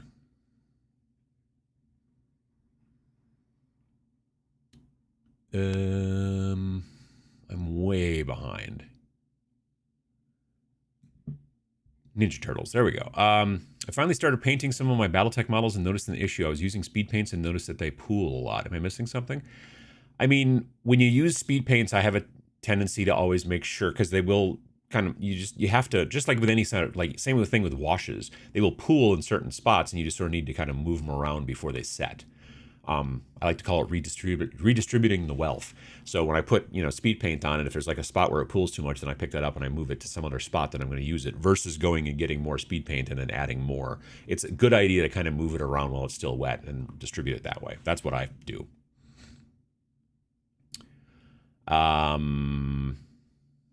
Funerals are rough. I was happy when my parents went to Celebration of Life. Yeah. I know you're not in rank and flank gaming, but do you think about the new Zerkali models from Mantic? I haven't seen them. I honestly haven't. I'll have to take a look. Not an anime guy, but I enjoy Gundam. That's cool. Someone who owned a company who at one point partnered with Defiance Games. I will buy products from this current future companies, but I would not partner with him again. Fool me once and all that. Sure, I get that. Like, there's a huge difference between I'll buy some of those models versus I will partner with your company. Like, that's a big difference, obviously. Sure. So I get that. If we only have one game, remember it needs to be controlled by the Central Gaming Authority. You're not wrong. You're not wrong. Third-party stuff doesn't have the same issue. There's a coding. I don't even know the official models. I'm not sure if I remember what that's about. When I hear Gundam, I think mechs. There's a difference from what I understand. Like mechs, when I think mechs, I think like Battletech. Gundam look a lot more sleek and more kind of like people, sort of. I don't know. Will Chrome Rangers have any vehicle or infantry unit action? Nope. Just you've got a mech and I've got a mech, and that's it. That is the game. I was saying at the time when we were first coming up with the concepts and stuff like that, I'm like, but what if it was like you have a mech and maybe like 3 or 4 guys who are like, maybe some of them can repair or they can like, but Vince's vision was this is a game where you have 2 robots fighting. Now you would think that this would be like you both just stand there and shoot missiles at each other or whatever, but it's not like that. It's a very different kind of gaming system to some degree, and it's definitely got this sort of offense defense. I'm doing this, and so therefore you're doing that. Vince has mentioned several times in some of the different things we talked about it that it's kind of a little bit like it's a martial art thing. There's like kendo, and then there's another one, ijitsu or ijitsu, something like that, where it's a lot of like it's not just like we're just going to get together and it's a lot of movement. You know, I've done this and this and that. Now I'm coming back to get out of the way and that kind of stuff. So it's going to be an interesting system. I think it's going to be very. I think people will be impressed by it. Hopefully, and again, it's a snarl game, so it's $8. Hello from Wisconsin. Do you know much about Conquest? Not a ton. I'm not generally a rank and flank guy. I know when Conquest first came out, I was kind of amazed by how all of a sudden they just popped out of nowhere and they had a lot of stuff going on and like that. I know the earliest models that they made were not the great. The sculpts were cool, but the detail was kind of soft. They have rectified that, I would say, for sure. I mean, like, if you look at the models they've made since the end of the pandemic, they've all been like super sharp detail, like really cool, especially like that big like T-Rex with that orc guy riding on it. That's an amazing model. So, and I know they also have First Blood, which is also not exactly like it's not exactly rank and flank, obviously. It's a little bit more like Age of Sigmar, where you're kind of moving squads around and stuff like that in like little blobs and whatnot. The undead Roman guys are pretty cool, I think, but I haven't played really. Well, I played First Blood at Gen Con. I played a demo of it. Was it before or after the pandemic? I don't remember anymore, but it was some time ago.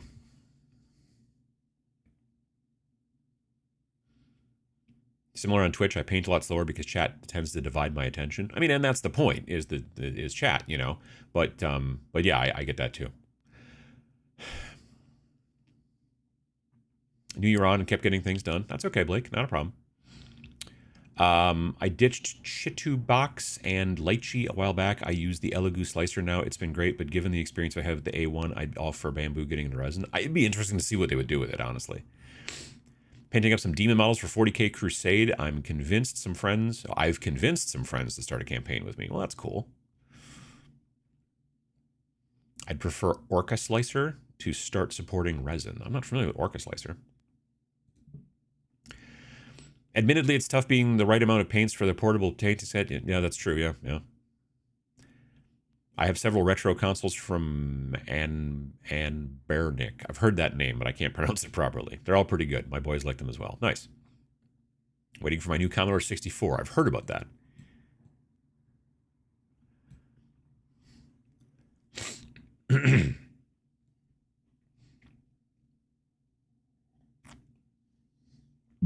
Let's see here. On the game recognition, depending upon which emulator the console uses, the directory structure for ROMs may be a little different.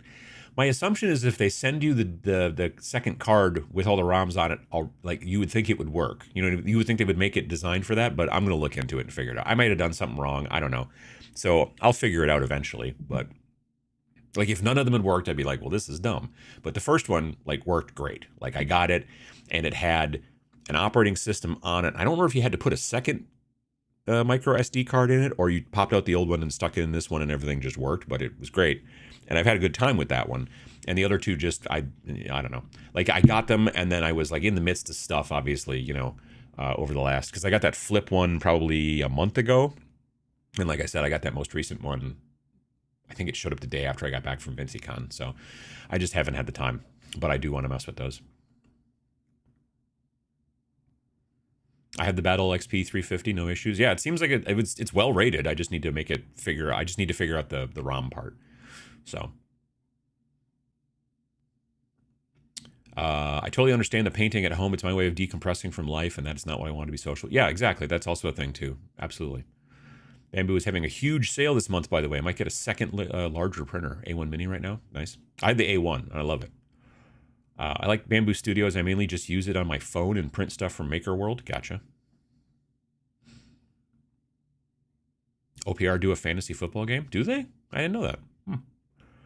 Mostly print my own designs and work from home, so the Maker World phone app doesn't do much for me. The phone app I haven't really used, other than I like look at it sometimes when I'm like out. If I'm like, you know, if I start a print and it's gonna be going for a long time, I can check in on my phone. But I don't usually print from my phone. I generally print from my computer up here. So the printer's downstairs, and then I'm just like, okay, I want to do this and this and this, and then I go, and I know everything's set up, you know, downstairs, and then I go print, and then I hear it play its little song downstairs, and then I, you know, go on with my day. I really like that. The whole concept of like, get this all set up, put it on a thing, walk downstairs, plug it in there. I like that cloud thing. It doesn't bother me. I printed my Space Station Zero crew on an old filament printer. They looked pretty bad, but I believed in myself and had a good time playing the game. I mean, that's important, for sure. Absolutely. I think the trick for resin-like printing an FDM is to use the Resin to FDM extension that is out there. It puts resin supports on an FDM Mini, which helps. Getcha. Sure, sure. Kind of excited about the new skirmish rules for Warhammer Old World. It's in the Cetra's Fury book. Oh, I haven't heard about that. That's cool. Could be cheeky about mentioning volleyball, my game on itch. If volleyball with battle haggis is your thing, I was focused on sub-hour gaming. Nice. That's pretty cool. Baron's War. Oh, for skirmish fantasy? Yeah, I bet that's probably sorry, I mean medieval. Baron's War.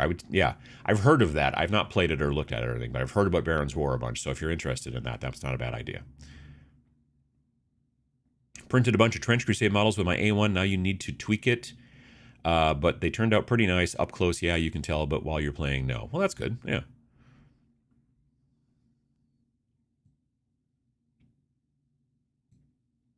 Saga, yeah, Saga. Original Saga's more ancients, I suppose, versus medieval. But now Saga's got magic in it sometimes too, doesn't it?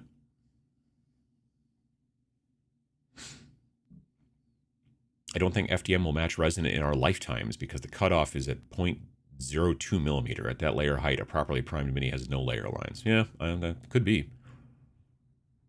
I've been working on FDM printing some fancy containers for Twilight Imperium components that I modeled over the last few days. Cool. Good morning from a blustery, very fall morning in southeast Alaska. Have you seen Dystopian Wars? I've heard of it. I haven't seen it recently, but I know it came back. Oh yeah, Raven's Feast. Raven's Feast is also a medieval, and that's free. It's a free download. I'm 98% sure. I would take a look at Raven's Feast. That's also one I completely forgot about. Wargames Atlantic makes Baron's War, also a mini range to go with it. Cool. Needleless. Okay, there you go. Can use paint bottles or even their own paint pens, though it's not as precise. I know time is a factor, and I think that is the intent of the design. Interesting.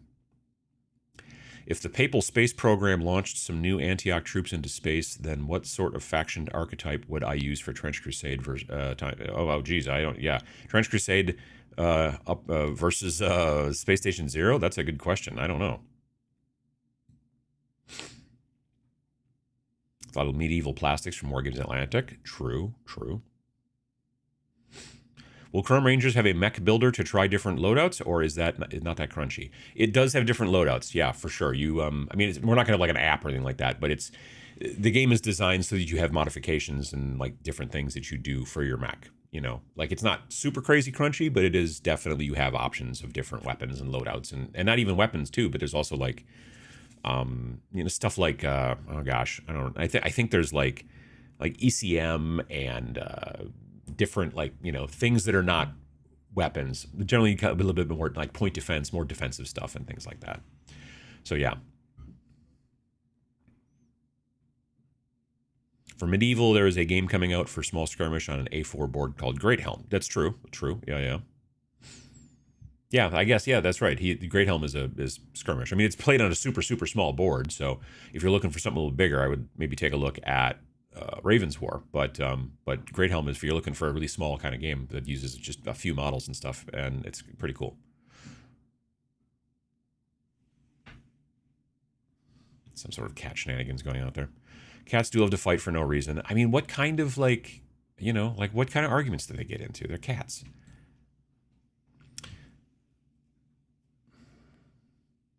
The only reason that Darth Maul has an earring is that Ray Park forgot to take his out during filming. Oh, well, that's a bummer. Greetings from cold, rainy Sweden. Thank you for sharing your story about your mom and how hobbies can help in hard times. My own mother passed away in August, and your words really mean a lot. Well, I appreciate that. I'm glad to hear it helps. It was one of those things where it just stuck. I was noticing it was happening as I was doing it, and then I thought I should probably tell some folks about it. Carl Tuttle, how you doing? Looking forward to seeing you at Adepticon. Me too. Looking forward to Adepticon. I'm not traveling again, I don't think, until Adepticon, because I'm not going to Las Vegas Open in January, because it's not in January anymore. They moved it to October. Unfortunately, they moved it to October, the same weekend as Dragonfall here in Wisconsin, and also the same weekend as Under the Dice Fest out in the East Coast. I want to go to, I mean, to some degree, I want to go to all three of them, but they're all the three same weekend in October. And I'm like, so I'm not sure how that's going to work out next year, but we will see. But I am, yeah, the next show I'm going to is Adepticon in March, so I'm looking forward to that. But it's also going to be nice not to travel like in January. That was always kind of the problem with Las Vegas Open, was leaving the Midwest in January on a plane is always a crapshoot. You know what I mean? Because like the first year that Sam was going to go to LVO, which was like 2017 or 2018, he didn't get there because there was an ice storm. Like I literally left Milwaukee like 2 hours before the ice storm, and his flight was 3 hours after mine, and his flight was canceled. So he didn't get to go. And that's always a concern in, flying out of the Midwest in January. So that happens. So the fact they moved it to October is probably good because for travel and stuff like that. But unfortunately, everybody wants to have their convention in October. And it seems like at least 3 of them want to do it the same weekend. So we'll see how that goes, but for sure. Playing with my local gaming group every Monday has helped more than I can say. Well, that's good. That's very good. You mentioned Quar earlier. Thoughts on the starter set? I am tempted. I have the starter set. I like the game. I watched a really good battle report about how to play last year on it used to be called Beasts of War, but now they're called on Tabletop. But they did a really good battle report on Tabletop that really like explains how the game works and everything like that. And I really like the game concept.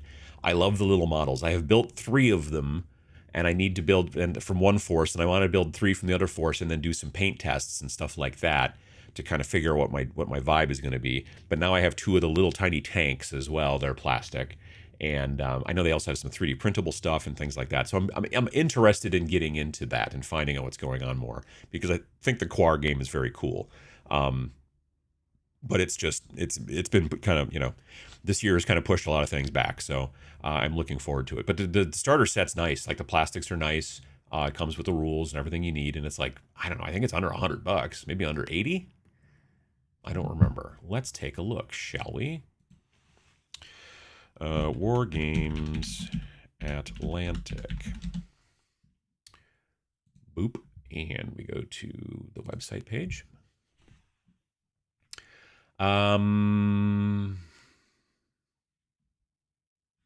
They don't just have a thing that just says Quar. Oh, there we go, Quar. So yeah, $79.95, and it comes with 1, 2, 3, 4, 5. It's more than 5 dudes per side. I think it's, I forget how many, but there's a decent, well, it'll probably tell us here. 24 hard plastic Quar, 12 Crusaders and 12 Croftrons. 24 hard plastic dual-use bases, 10 activation cards, dice, 48-page rulebook, all that kind of stuff. So you're getting 24 little dudes, and which is enough for 2 forces. And you're also getting cards because you use this activation card system, which is really interesting. And there's also some cutout terrain on the box if you want to do that, but you can also make your own stuff. I think this is the video actually here, the Let's Play that they did on Tabletop. So yeah, but now they've also added more stuff. I bought this while I was at Roundtable. It's basically 12 multi-part hard plastic figures, so you get 12 more dudes, and also some little tiny mini tanks, very small. You can see how small they are in comparison to the guys themselves. They're not huge. And that was like $40. So yeah, I haven't, like I said, had a chance to build them yet. Looks like you put them together like that, which doesn't look that difficult. But yeah, so I'm looking forward to that too. I think it's going to be kind of cool. Back there. All right. Cats do be fighting. They do, yeah. My cats are not morning people. Every morning they have to get a fight in. Well, that's no fun. Blackout sweatshirt? Oh no, this is it's a local record store. My friend owns. I'm not really into vinyl, but I since I don't buy any of his vinyl generally because I'm not into vinyl, I buy a lot of his t-shirts and stuff and sweatshirts. And I saw him wearing this one recently. I'm like, are those new? And he's like, oh yeah. So I picked one up from the store recently.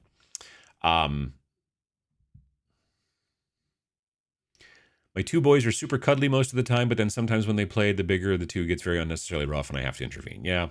It's just every once in a while, the big orange boy chases Margot around and I don't like it. I only have the one orange boy. I've been thinking about getting him a buddy. Yeah, I mean, there are cats that need to be single cats every once in a while, but there are also cats, usually cats are social and they like to have a couple, you know. But there are cats from time to time that are like, nope, just the one, please. At our Humane Society place, they have most of the cats are in these big cat galleries with lots of cats in there, like doing cat stuff and whatever. But then they have these kind of secondary, big kind of glass. They're probably, I don't know, 5 foot by 5 foot by maybe 3 foot deep. And they'll have like a cat in there by itself. And this is a single cat, does not like other cats. And so if you get this cat, don't have any other cats, but now you just have this one cat and it wants to be your cat, and that's cool. But they know that up ahead, ahead of time. They do a lot of testing on the cats that come in and go, well, do they like being picked up, or do they get weird about it? Are they this or they that, and all that kind of stuff. So it's good. I got the Space Marine Play-Doh mold that Rogue Hobbies did in her video. It's ingenious for making test figures for paint sets. I have like 50 Marines here. Space Marine Play-Doh mold. I didn't even know about that. What's your opinion on non-D6 dice and tabletop wargaming? I know you guys like the 12s, but what about the rest of the polyhedrals? I think it's great. I mean, I love, like, one of my favorite games is Space Weirdos, and it uses all the dice except the 20-sider because he believes that the 20-sider gets enough love as it is. But it uses the D4s, the D6s, the D8s, the D10s, and the D12s. So, yeah, I've never understood the concept of like, no, we only use D6s. I'm like, but why? We have all these other dice that can give different, possibilities and percentages and all that kind of stuff. And yeah, I like the other dice as well. I don't want them just to be for the RPG people. I mean, I don't want to take them away from the RPG people, but I would like to use them too. Let's see here. Have you heard that Firestorm Armada is coming back? I think I heard something about that last week. Battletech models need to be washed under warm soapy water and scrubbed with an old toothbrush to remove mold release residue. Sometimes that's true. Yeah. Not sure when we'll be ready to become cat parents again. Yeah, it takes some time. It definitely does. Also, a quick, thin undercoat helps with spotting those weird mold lines. Mold lines, yeah. What do you know about the Gaslands warbands? Has there been an expansion of the rules, or is it a separate game? I've not heard about Gaslands warbands. That's interesting. I just was digging out my Gaslands book recently, the Gaslands Reloaded or Refueled or whatever, Refueled. Recently, I was kind of looking at some stuff because I think it might be some fun to do some Gaslands stuff. But I hadn't heard anything about warbands. I'll have to check that out. Any word on what the other game's expansion content is in Snarl yet, or is that still to be announced? It is still to be announced, I believe. Lost my cat pal a week ago or so. Yeah. The uniformation printers are great for resin. Uniformation printers. I have not familiar with that. Are you drinking tea or coffee? Coffee.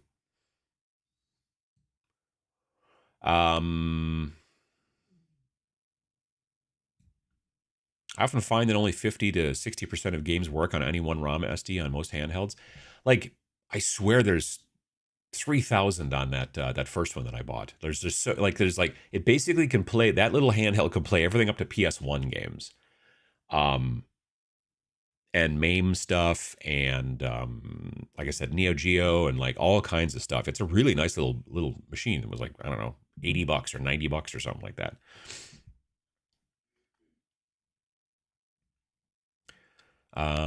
Let's see here. Wanted to thank you for all the attention and support you've shown for Trench Crusade. Well, yeah, absolutely. I mean, Trench Crusade's, I really like it. I think it's a very cool game.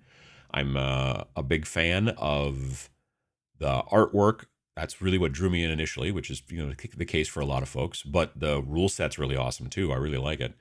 And the sculpts and the models and all that stuff. It's been very cool. I really like the new website too. Like they did a really good job on the new website. I'm really digging that. The phone app is amazing if you need to skip a specific failed print mini and not abort the whole print. The Bamboo Lab. Oh, I'll have to take a look at that. Gary, how you doing? The Hay Gears resin printers are about as close as we have to bamboo filament printers right now. Hay Gears requires their own resin versus being able to use other companies, but the reflex is pretty good. Interesting. I've heard of Hay Gears, but I've not seen any of their stuff.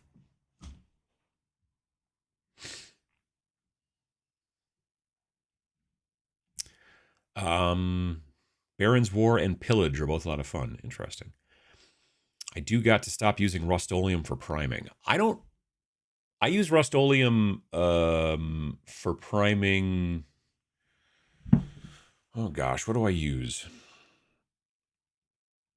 When I'm using rattle can. Otherwise, I mostly prime in the house with my airbrush. But let's see here, Joe. The stuff that I generally use is a big silver Rust-Oleum can like this, and it's in enamel. It comes in like a taller than normal can, and it is Rust-Oleum 7578838 Professional High Performance Enamel Spray Paint, 15-ounce flat black. And it costs, at least on Amazon, it costs like $9 a can, but I get it locally, just like Menards or whatever. I was turned on to that stuff initially from the folks at Death Ray Designs, who make a lot of MDF, because I was like, what should I use to spray on MDF so it doesn't just suck in all the paint? What's a good thing to start? And people used to be like, oh, you want to get some, PVA glue and water it down and brush it on there and all that. And I'm like, if you're adding water to it, that's going to make it swell. And initially it was filler primer back in the day that I think Austin suggested. And then eventually at one point, one of the other guys was like, yeah, we stopped using filler primer. We just use this now. And it's really good. I use it on like plastic terrain kits. It sticks really super well, but I also use it on MDF. I'm doing a lot less MDF these days. I'm not going to lie. Like I still have MDF for the brutal cities buildings, it's like the brutalism kind of architecture stuff. It's stuff from Australia. I think that MDF works really great for those buildings, but I'm finding that I would rather 3D print stuff for most other kind of buildings that have more detail to them. That's what I'm doing. But even then, I'm still very frequently either using that stuff or I'm using the Rust-Oleum or Krylon spray cans that are like the camouflage paint. And I use the very frequently, I either use the black or the dark brown as my initial prime. Just finished 80% painting up my Tomb World terrain, but currently painting up my Vespid Sting Wings. I just recently found the perfect metallic orange for them. Ooh, neat. Sorry, I'm out of the loop. Is that a new game being developed? Did I hear Mex? Oh, yeah. So Vince and I, with our game company, we produce a game in the spring every year, which is like usually like a big, thick printed kind of game. Like here's Death Wizards that we did a couple of years back. And it's black and white on the insides, but it is soft cover color, and we produce these inexpensively. This book currently sells for $18 or $19, I think. But back in 2023, we decided to start doing a zine every fall. This is the 2024 version of the zine, and it's called the little micro game that comes in the zine is called The Great Goblin Argle Bargle, with a great cover done here by Falling Freely, who is very, very talented. And then besides the micro game in there, then we usually put in a couple different, like in this one, there was an add-on for Death Wizards as well. And then there was also an add-on for Majestic 13. So we put in little expansions to the games that we've sold in the past, but then there's also a full-blown game in each one of these. So we put those out in November. The next one's coming out November 14th, the Snarl 2025 edition. And the game in there, the main micro game in there is something called Chrome Rangers, which is a mech game. But instead of it being like a 6mm mech game where your mechs are about like this big, it is a 28mm mech game where your mech is between 6 and 8 inches tall. You can use your Imperial Knights. You could use your big, tall, whatever that Tau Storm Surge, I think. You can use whatever models you want. You could use Gundams, you could 3D print something, you can kit bash something, but you're looking for a mech that's about 6 to 8 inches tall. And then the benefit of using 28 millimeter is then you can use your normal terrain that you use for your normal 28 millimeter games, ruins, buildings, trees, whatever. So that'll be coming out on the 14th, and it's $8, and it's PDF only. So the other games, we can sell print on demand, or you could buy them PDF, or you can get both. You get a nice book like this. This thing you have to print yourself because the company that we use can't do this type of printing. It's called saddle stitch. It's like folded over and then stapled. This kind of printing is called, or this kind of binding actually is called perfect bound, and it's glued and it's square and all that kind of stuff. So what happens is when we ship this to you, well, when you get the PDF, you get 2 versions you can download. You get one that has each page on a separate page, and then you get another one that has each of the spreads on a page. So you get a page that would look like this, and then the next page would look like not this, but it would be this page here, and then the back page here, right? So when you print them, you could just tell it to print in spreads and double-side it and then staple it together if you want to yourself. But you don't have to. But yeah, the Snarl is $8. So that'll be coming out, like I said, on the 14th, which is not this upcoming Friday, but the Friday after that.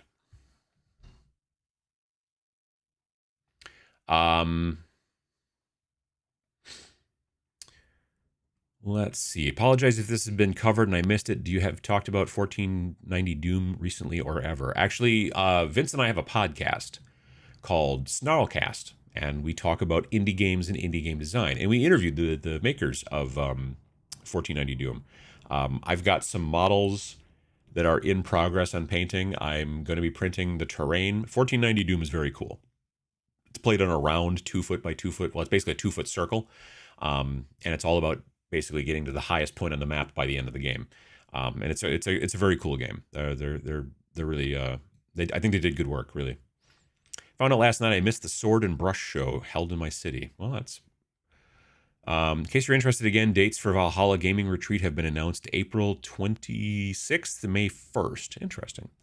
Kickstarter will be open in the future. Interesting. What company do you think makes the best paint starter set? I'm trying to put some ideas together for Christmas. I would say it's Army Painter. Now, to be fair, I work with the Army Painter folks. I'm part of the factory team. They pay me, but even if they didn't, Army Painter, their starter set is still the best starter set in the business. There we go. It's $43.19, which is a weird number, but I think that has something to do with probably tariffs a little bit, because it used to be like $39.99. But either way, you might still find it $39.99 at your local store. Definitely check your local stores. You're getting 11 colors in here. So you're getting black and white, you're getting yellow and red and green and blue and orange. No, not orange, brown. So you get the primary colors. I've done something wrong here. Click over there. Click over here. There we go. Okay. So you get the primary colors, which are red, yellow, and blue. But you also get green, which you can make from red or from yellow and blue, but they give you green as well. It's important. They also give you brown, which is a little bit harder to make. But if you want orange, you put the yellow and the red together. If you want, etc. If you want purple, you do the blue and the red. So you're getting black and white, brown, blue. You're getting a brush-on primer. You're also getting a silver metallic. You're getting a gold metallic. You're getting a wash. You're getting green, yellow, and red. You're also getting a free brush and even a free miniature. So literally all you need once you buy this starter set is a cup of water and maybe some paper towel. You have everything you're going to need in this starter set. And the paints are spectacular. I believe that they are the best paints. And and also most stores, specifically here in the States, most stores carry Armor Painter. So you'll probably be able to find this starter pretty much everywhere. So that would be my suggestion. It's a great starter. Like I said, doesn't come with that model, but it does come with comes with that guy, and it comes with a brush. He's like a cool knight, or whatever. He's got a sword and a cool helmet. So yeah, I would definitely take a look into that. I was trying to think who these people were, but I don't know them. So yeah, and if you want to, if you can't get it locally and you're going to order it from the website, you can get it. You can get 5% off your entire order from the Army Painter if you use my code, which is the word Factory Uncle 5. 5 like the number, not the spelled out, but Factory Uncle 5, no spaces. You type that in at checkout in the offer code thing or whatever, and that'll get you 5% off your entire order. Not just for the starter, but for anything you order or whatever. You get 5% off the entire store, Factory Uncle 5. It's also an affiliate link, so it helps me out as well. It gets you 5% off. It's a whole thing. Plus, if you're ordering, I think from the States, free shipping on orders over $70. So, you know, if this is 43, you get maybe some more paints and stuff like that. Boom, you're at your $70. You know, you're ready to go. So, yeah, I would tell you to take a look at that as far as the best starter out there for sure. But again, like I said, I do work with them, so just know that.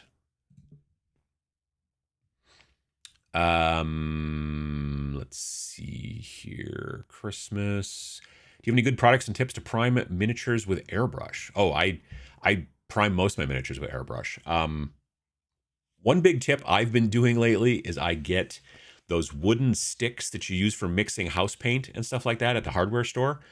You can go and they'll usually just have them for free, but I have a tendency to buy the packs of them just because I'm like, well, I'm not really buying anything else here today. I'm not like, they usually give you the free sticks because they assume you're buying house paint. But if you just go in and go yoink and steal all their sticks because they're free, usually they'll also sell sticks. So you'd be like, oh, I'll buy those sticks. And they're not expensive. And you can use them for a long time. Then I get some poster putty. The poster putty that I like to use is made by Gorilla Glue, the Gorilla Glue people. Works really, really nice. And then I will put 4 to 5 models on one of those sticks.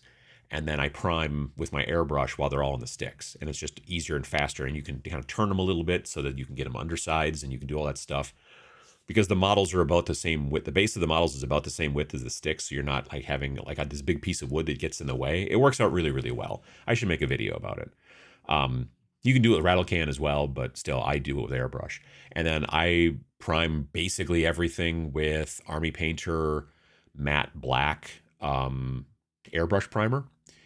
It works spectacularly. I've had no problems with it, no failures. It's never lifted while I've been painting. Even if I'm putting like tons of wash or speed paint on, like a lot of really fluid stuff, it has never peeled up. So that's cool. And then I have a tendency to do a zenithal either with just straight white, but not white primer. When I do my zenithal, I just use matte white airbrush paint, or I will use some other color depending on, like if I'm painting like Blood Angels, I'm going to use red over the top as opposed to, you know, the Grey Knights I'm working on right now. I primed them black and then I sprayed them from above with an airbrush silver, you know, from Army Painter as well. I forget which color. Plate mail, I think. Let's see here. Yep, we did an interview with the 1490 Doom guys. Yep. We're going to be doing an interview soon with Thomas Piernan as well from Trench Crusade. We tried to set it up before VincyCon and it didn't work out and stuff. And then Thomas was sick, and then I've been sick, and so we're going to figure it out sooner or later. Has there been an actual release date for the new Snarl? Yeah, Friday the 14th of November. New merch from Eroding Winds is so good. Yeah, that's the name of the record store, Eroding Winds. They have a store here in town and another one in Appleton, Wisconsin. Hi from Spain. How you doing? I tend to be the first up every morning, so our cat says good morning to me by flopping down and stretching out on the floor. I mean, you know, exactly.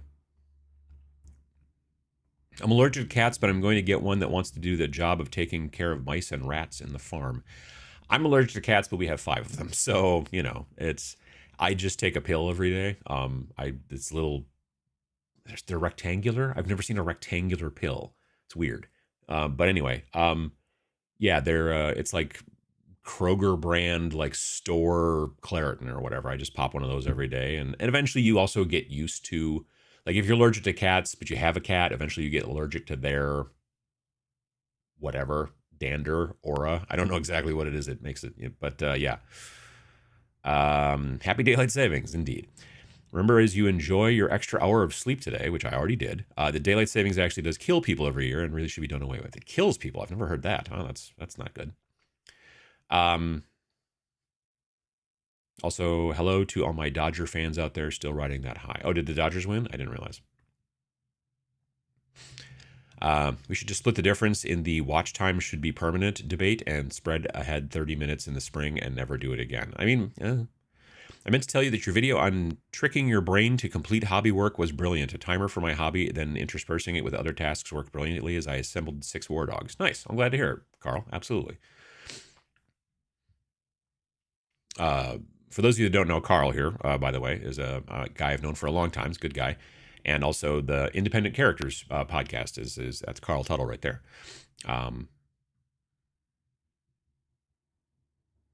Let's see here. Bleep Bloop, how you doing? Long time since I've caught you live. I hope you're doing well. I hope you're doing well as well. How I've been sleeping on Army Painter Speed Paint. This stuff is amazing. I like it a lot. I think it's great. I think I saw some Hay Gear stuff on Faux Hammer, and did Ninja uncover it too? I don't know. I'm not sure. Color Forge Spray Primer is amazing. That's what Vince was using, I think, when he did his when he was doing his Trench Crusade guys during VinceyCon. He was spraying them. I think he had a big box. I think they must have sent him a box of the Color Forge stuff. Just wondering if you gotten a chance to play Sunrot yet, and if so, what's your thoughts on it? I haven't yet. I ordered it. It showed up. I've got the main box and then that kind of expansion-y thing.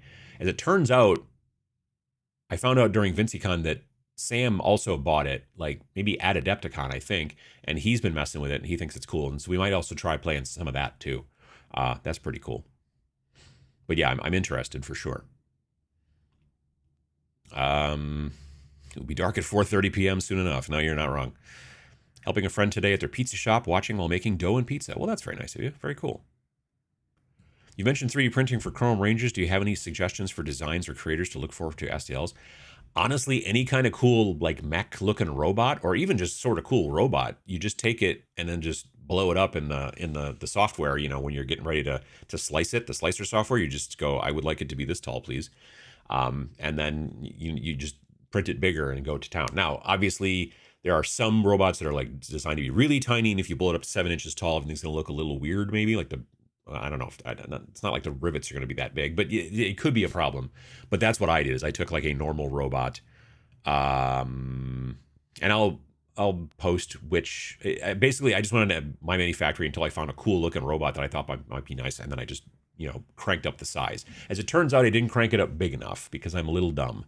In Bamboo Studio, when you want to scale something, it has 2 sets of 3 boxes because it's X, Y, and Z, X, Y, and Z. And the top one is, I think, scale percentage, and the bottom one is millimeters. And I knew I did the math to figure out that 7 inches is like 177 millimeters. So I typed in 177 into the top boxes, and that was 177%. So when it was done printing, it was only 5 inches tall. So it's close, but not quite. These things happen. So if I want to do it and have it really be the right height, then I need to go back and print it again. But then put it in the bottom level because those were where the millimeters were, and up at the top was just percentage scale, and I just didn't read. So, these things happen. Where do I purchase the Perfect Bound book for Death Wizards? You go to snarlingbadger.com, and then, well, here, let me show you. Oof. And snarlingbadger.com. And you can go over here to games, and here's all of our different games, and here's Death Wizards. And it shows you not only you can get the PDF only for $13, you can get the PDF and the printed book for $20 plus shipping. There's also an add-on card deck if you want to do that. They're not required. They're like nice to haves and stuff like that, but it's an add-on card deck that gives you it's 43 tarot-sized cards with 19 necromantic minions, 7 heroes, 3 layers, and 14 layer expansions. That stuff's all in the book, but if you don't want to have to flip back and go, what does this guy do again? You can just go, we're fighting against this guy, and just drop them down, and then you have them in front of you. So they're basically nice to have game aids, not required to play. And then we worked with Knucklebones Miniatures, and Knucklebones sculpted up the STLs for 6 different necromancers. There's the War Reaper, the Controller, the Monster Master, the Spirit Caller, the Stitcher, and the Dread Horde Master. So those are also available both as STLs, or you can even get them printed through Only Games, I think, if you want to. Although I think that link might be broken. Yeah, it is. I got to fix those links. Anyway, but they're still on Only Games from what I understand. All that to be said, if you order from here, basically you're getting it through Wargame Vault. So if you click here, it takes you to Wargame Vault, and then you just order it through these guys, and boom, there you go. So, and then they print on demand and ship it to you and all that kind of stuff. So like I said, there's the PDF version, and then there's the softcover book without the PDF, but you can also get the softcover book and the PDF, and it is free because we didn't think we should charge you for the PDF if you're buying the book. So if you order the book for $20, you get the PDF for free right away. So it's all right there, and along with the other games that we make as well. You are currently previewing this page as the public sees it. See, it's because I'm logged in. You won't see this chunk at the top here. It spaces it better when you do that. But yeah, and all the other games we do too.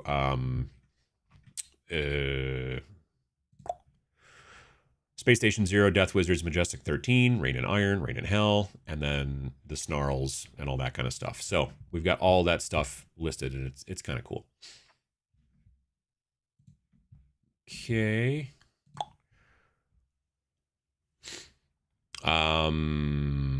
Pizza shop. There we go. Highly recommend the new documentary called The Grim and the Dark. I haven't watched it yet. I really want to. Before it came out, they sent me a link to like watch a screener copy, and I just didn't get the chance. Plus, I think I would have had to watch it on my laptop, and I want to watch it on my TV. And rather than plugging my TV into my laptop, which sounds like a giant pain, I just was waiting until it actually came out. I need to figure out where I can find it so I can watch it on my TV, though. I'm really looking forward to it. Army Painter's brush on primer is fantastic. I really love it. I wish they made a black version too, though. You know what I mean? I don't know. That being said, I'm also trying to get them to make some colored versions of the airbrush primers because they currently just have black, gray, and white, which is great, but I want a nice dark brown airbrush primer. I want a purple airbrush primer. A military green would be nice, like a nice dark military olive green. A tan, like a bone color would be great, you know, but yeah, I'm trying to convince them. How does AP's matte white compare to your previous favorite Monument titanium white? I like it a lot. The problem that, like, the titanium white from Monument is really a nice white, but the problem is it's the same issue that I have with all Monument paints a little bit, which I didn't even realize at the time. I always used to just put my Monument paints on a wet palette, and it turns out, I've been told by multiple people, that you're kind of not supposed to put Monument paints on a wet palette because they're not designed for that, which is why they have a tendency to split on a wet palette and like get a little weird quicker than, say, like Army Painter and maybe some other brands as well. And I'm kind of a wet palette guy, so for me, the regular matte white has worked really, really well in comparison now because I realized that I was using the Monument paints the wrong way. I'm a wet palette guy, and it's not a wet palette paint. From what I've been told, and I don't know if this is true, but what I've been told is that Jason doesn't really paint with a wet palette, so the paints aren't designed for a wet palette. So if you're not into wet palettes, then that will be something good to know. But for me, I have a tendency to usually use wet palette. So let's see here. Army Painter painting guide that comes with the set is great too. That's true. Yeah, I forgot about that. There's also like a really nice book in there, like a big, thick kind of pamphlet that comes with a big painting guide that tells you all kinds of different things. Again, if you're a starter, it makes total sense. Just prepping some models for Prime before the weather drops. Absolutely, Mike. Army Painter has their older war paints for sale for 70% off. Yeah, they made a funny video about it too, where they're having like a Viking funeral for the old war paints. Rectangular pill. Don't tell us you're just eating a Pez candy. It's not Pez. I mean, it might be Pez. I don't think it's Pez. I've just never come across a pill that's rectangular before. It's like real small, but I'm still like, I have a tendency to take it separately as opposed to take it with other pills because I feel like it's going to get stuck in my throat. I tried straight contrast paints for this pack of flesh hounds, but man, I just don't like the look of it. I think speed paints are going to continue to be filters for me. You mean everybody's got their own kind of like look and vibe to things. I'm a big fan of like I used to use contrast paints all the time because I loved the speed to them and all that kind of stuff. But I didn't like the pots, obviously, and the colors were fine, but there weren't enough of them in my So when speed paints came out, especially 2.0, being in dropper bottles, and then realizing, hey, these little fidget popper silicone things work really great as little tiny like wells to put a couple of drops in and then dip into, all that kind of stuff. That's when I really was way more interested in speed paints. And I also like how they kind of dry differently. I don't know. It's hard to put my finger on, but I feel like they either dry a little bit more slowly sometimes so that you can sort of spread them around and they have a tendency to blend a little bit better together. Like when you paint like part of a thing this color and you have to go back and get more speed paint and then you have to start, and get these two parts to match. With contrast, I've found if this part's already started to dry, then you get this like line. But with speed paints, because I think they take a little bit longer to dry sometimes, then you can blend those two parts together and it still looks like you did it all at once. But, it also depends on what size brush you're using and things like that for sure. If you're using a really small brush, it's harder to cover big areas. So you want to use a bigger brush for that type of thing anyway. Let's see here. Not sure this Necron Geomancer is going to make it. Broke one piece, lost half of it, and got some hyper fiddly glue joints. Yeah, sometimes the Necrons can be real skinny. You know what I mean? Which can be problematic.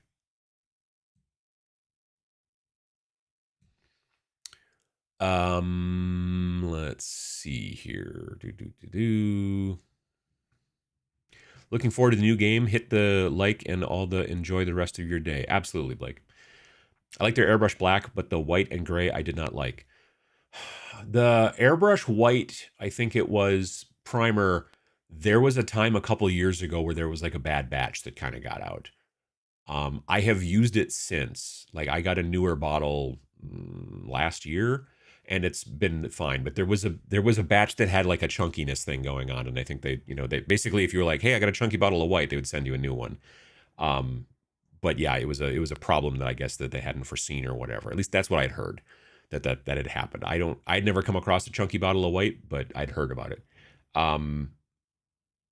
And the black is spectacular. The reason I mainly use the black is because of the way that I paint, because I'm almost always then going to do the zenithal. Even when I do ghosts, I have a tendency to do them black first and then do a real heavy white zenithal and then use the ghost juice color, the pastel seafoam speed paint, and that works out really well.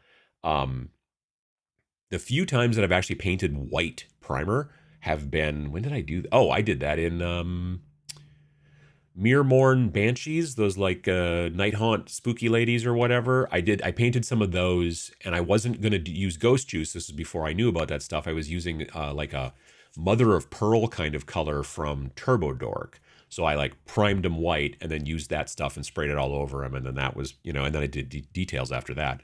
But otherwise, I rarely ever do white prime. Excuse me. Are Army Painter airbrush paints different shades to the Fanatic range, or is it just the names that are different? There are some colors in the airbrush range that are the same colors as the Fanatic range, and they will have, like, on the front... okay, so... how can I... okay. Well, can we zoom in? Well, here. See how it says pure red, demonic yellow, and green skin, and they have a dot next to them? That dot says it's a color match to the other pure red. So if you have the pure red rattle can primer, it's the same color. If you have the pure red airbrush color, it's the same color. So there are some colors in the range that are matched across things, but it's mainly heading a little bit more into the rattle cans and a little bit less into the airbrush. But I'm pretty sure there's a pure red airbrush color, which is the same color as this Fanatic's pure red. I'm pretty sure.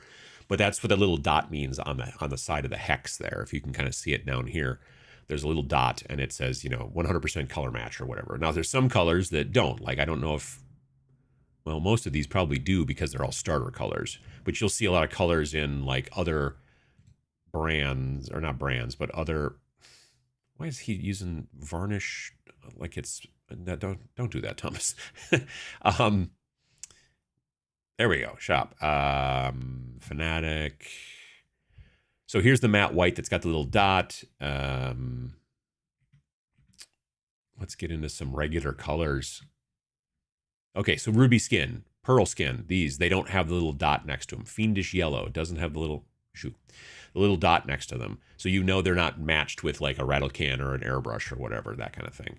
Wild green doesn't have the little dot, but angel green has a little dot. And it says in there, if you look at it closely, color primer match right there. So yeah, it's mostly for the army or for the rattle cans that they're matched to. I don't know if there's a lot of matches directly to the airbrush, but I'm generally not trying to. Here's the deal. Like if you use the airbrush and then you need to go back and touch it up again later, just use the airbrush paint with a regular brush. That's how I generally do it. I'm not usually concerned about trying to get the Fanatics to match the airbrush paints exactly, because usually when I'm doing the Fanatics, I'm either highlighting or doing something else. So you want it to be like a next step up kind of thing as far as color is concerned.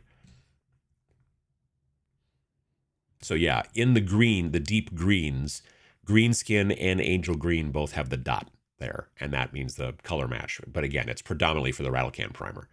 And what I want them to do is then make a green skin and an angel green airbrush primer that will then be a match. You know, that's what I'm looking to try to get them to do. But I want them to start with brown. Whatever everything else can come later, I need brown. And maybe, well, brown would be nice, and so would like a bone color. That'd be great. So, well, folks, it's 11 o'clock here in my neck of the woods, and I gotta get ready, and we're going over to my in-laws like we usually do for lunch. And I also have to go to the bathroom. I should have peed before I did this video or this stream, but I got to do it now. So I want to say thanks to everybody for coming by. I appreciate it. I still sound a little bit like I got a cold. I'm noticing that I'm a little congested today, but it'll go away. And thanks to everybody for coming by and hanging out. I appreciate it. And I will be starting up the Twitch streams again tomorrow. Tomorrow at 7 p.m. Central Time, I will be streaming on Twitch. It's been almost like 2 weeks since I've streamed because of being at VincyCon and then coming home and getting sick. But I'll be back on track for that. And I'm not, like I said, really going anywhere much, I don't think, until probably Adepticon. So I shouldn't be screwing up my, I shouldn't be screwing up any of the schedules for like quite a while, which will be nice. Winter is coming, and I'm going to be doing a lot of hobby and things like that. I think I've got all the rattle canning done that I need to get done to give me a lot of things to do over the winter. When I'm painting miniatures, I'm airbrushing them, you know, the primer on, so I don't need to do that outside. But like terrain stuff, I've got a bunch of stuff that's actually sitting in the garage that's going to come in the house before it gets too cold. That reminds me, I should make sure I haven't left any rattle cans in the garage, because then they'll freeze and then they're no good anymore. Yeah, so hopefully we'll see you again in 2 weeks, and we'll see you on Twitch tomorrow night if you're interested in checking that out. You can follow me on Twitch. It's twitch.tv/tabletopminions. It's pretty simple. And then you'll get a notification when I stream. It's usually Monday nights, and it's usually Friday mornings. So thanks to everybody for coming by. And let's see, next week. So in 2 weeks, it'll probably be the day after the launch, I think, of Snarl, right? Well, 2 days after the launch. Yeah, it'll be the next stream here, every other Sunday show, will be just after that. So we'll talk about that a little bit, maybe. That'll be cool. Yeah, so everybody have yourselves a good day, and if you get the chance, do some hobby, and if you don't get the chance, don't beat yourself up about it. It's okay. Stay safe, and thanks for watching.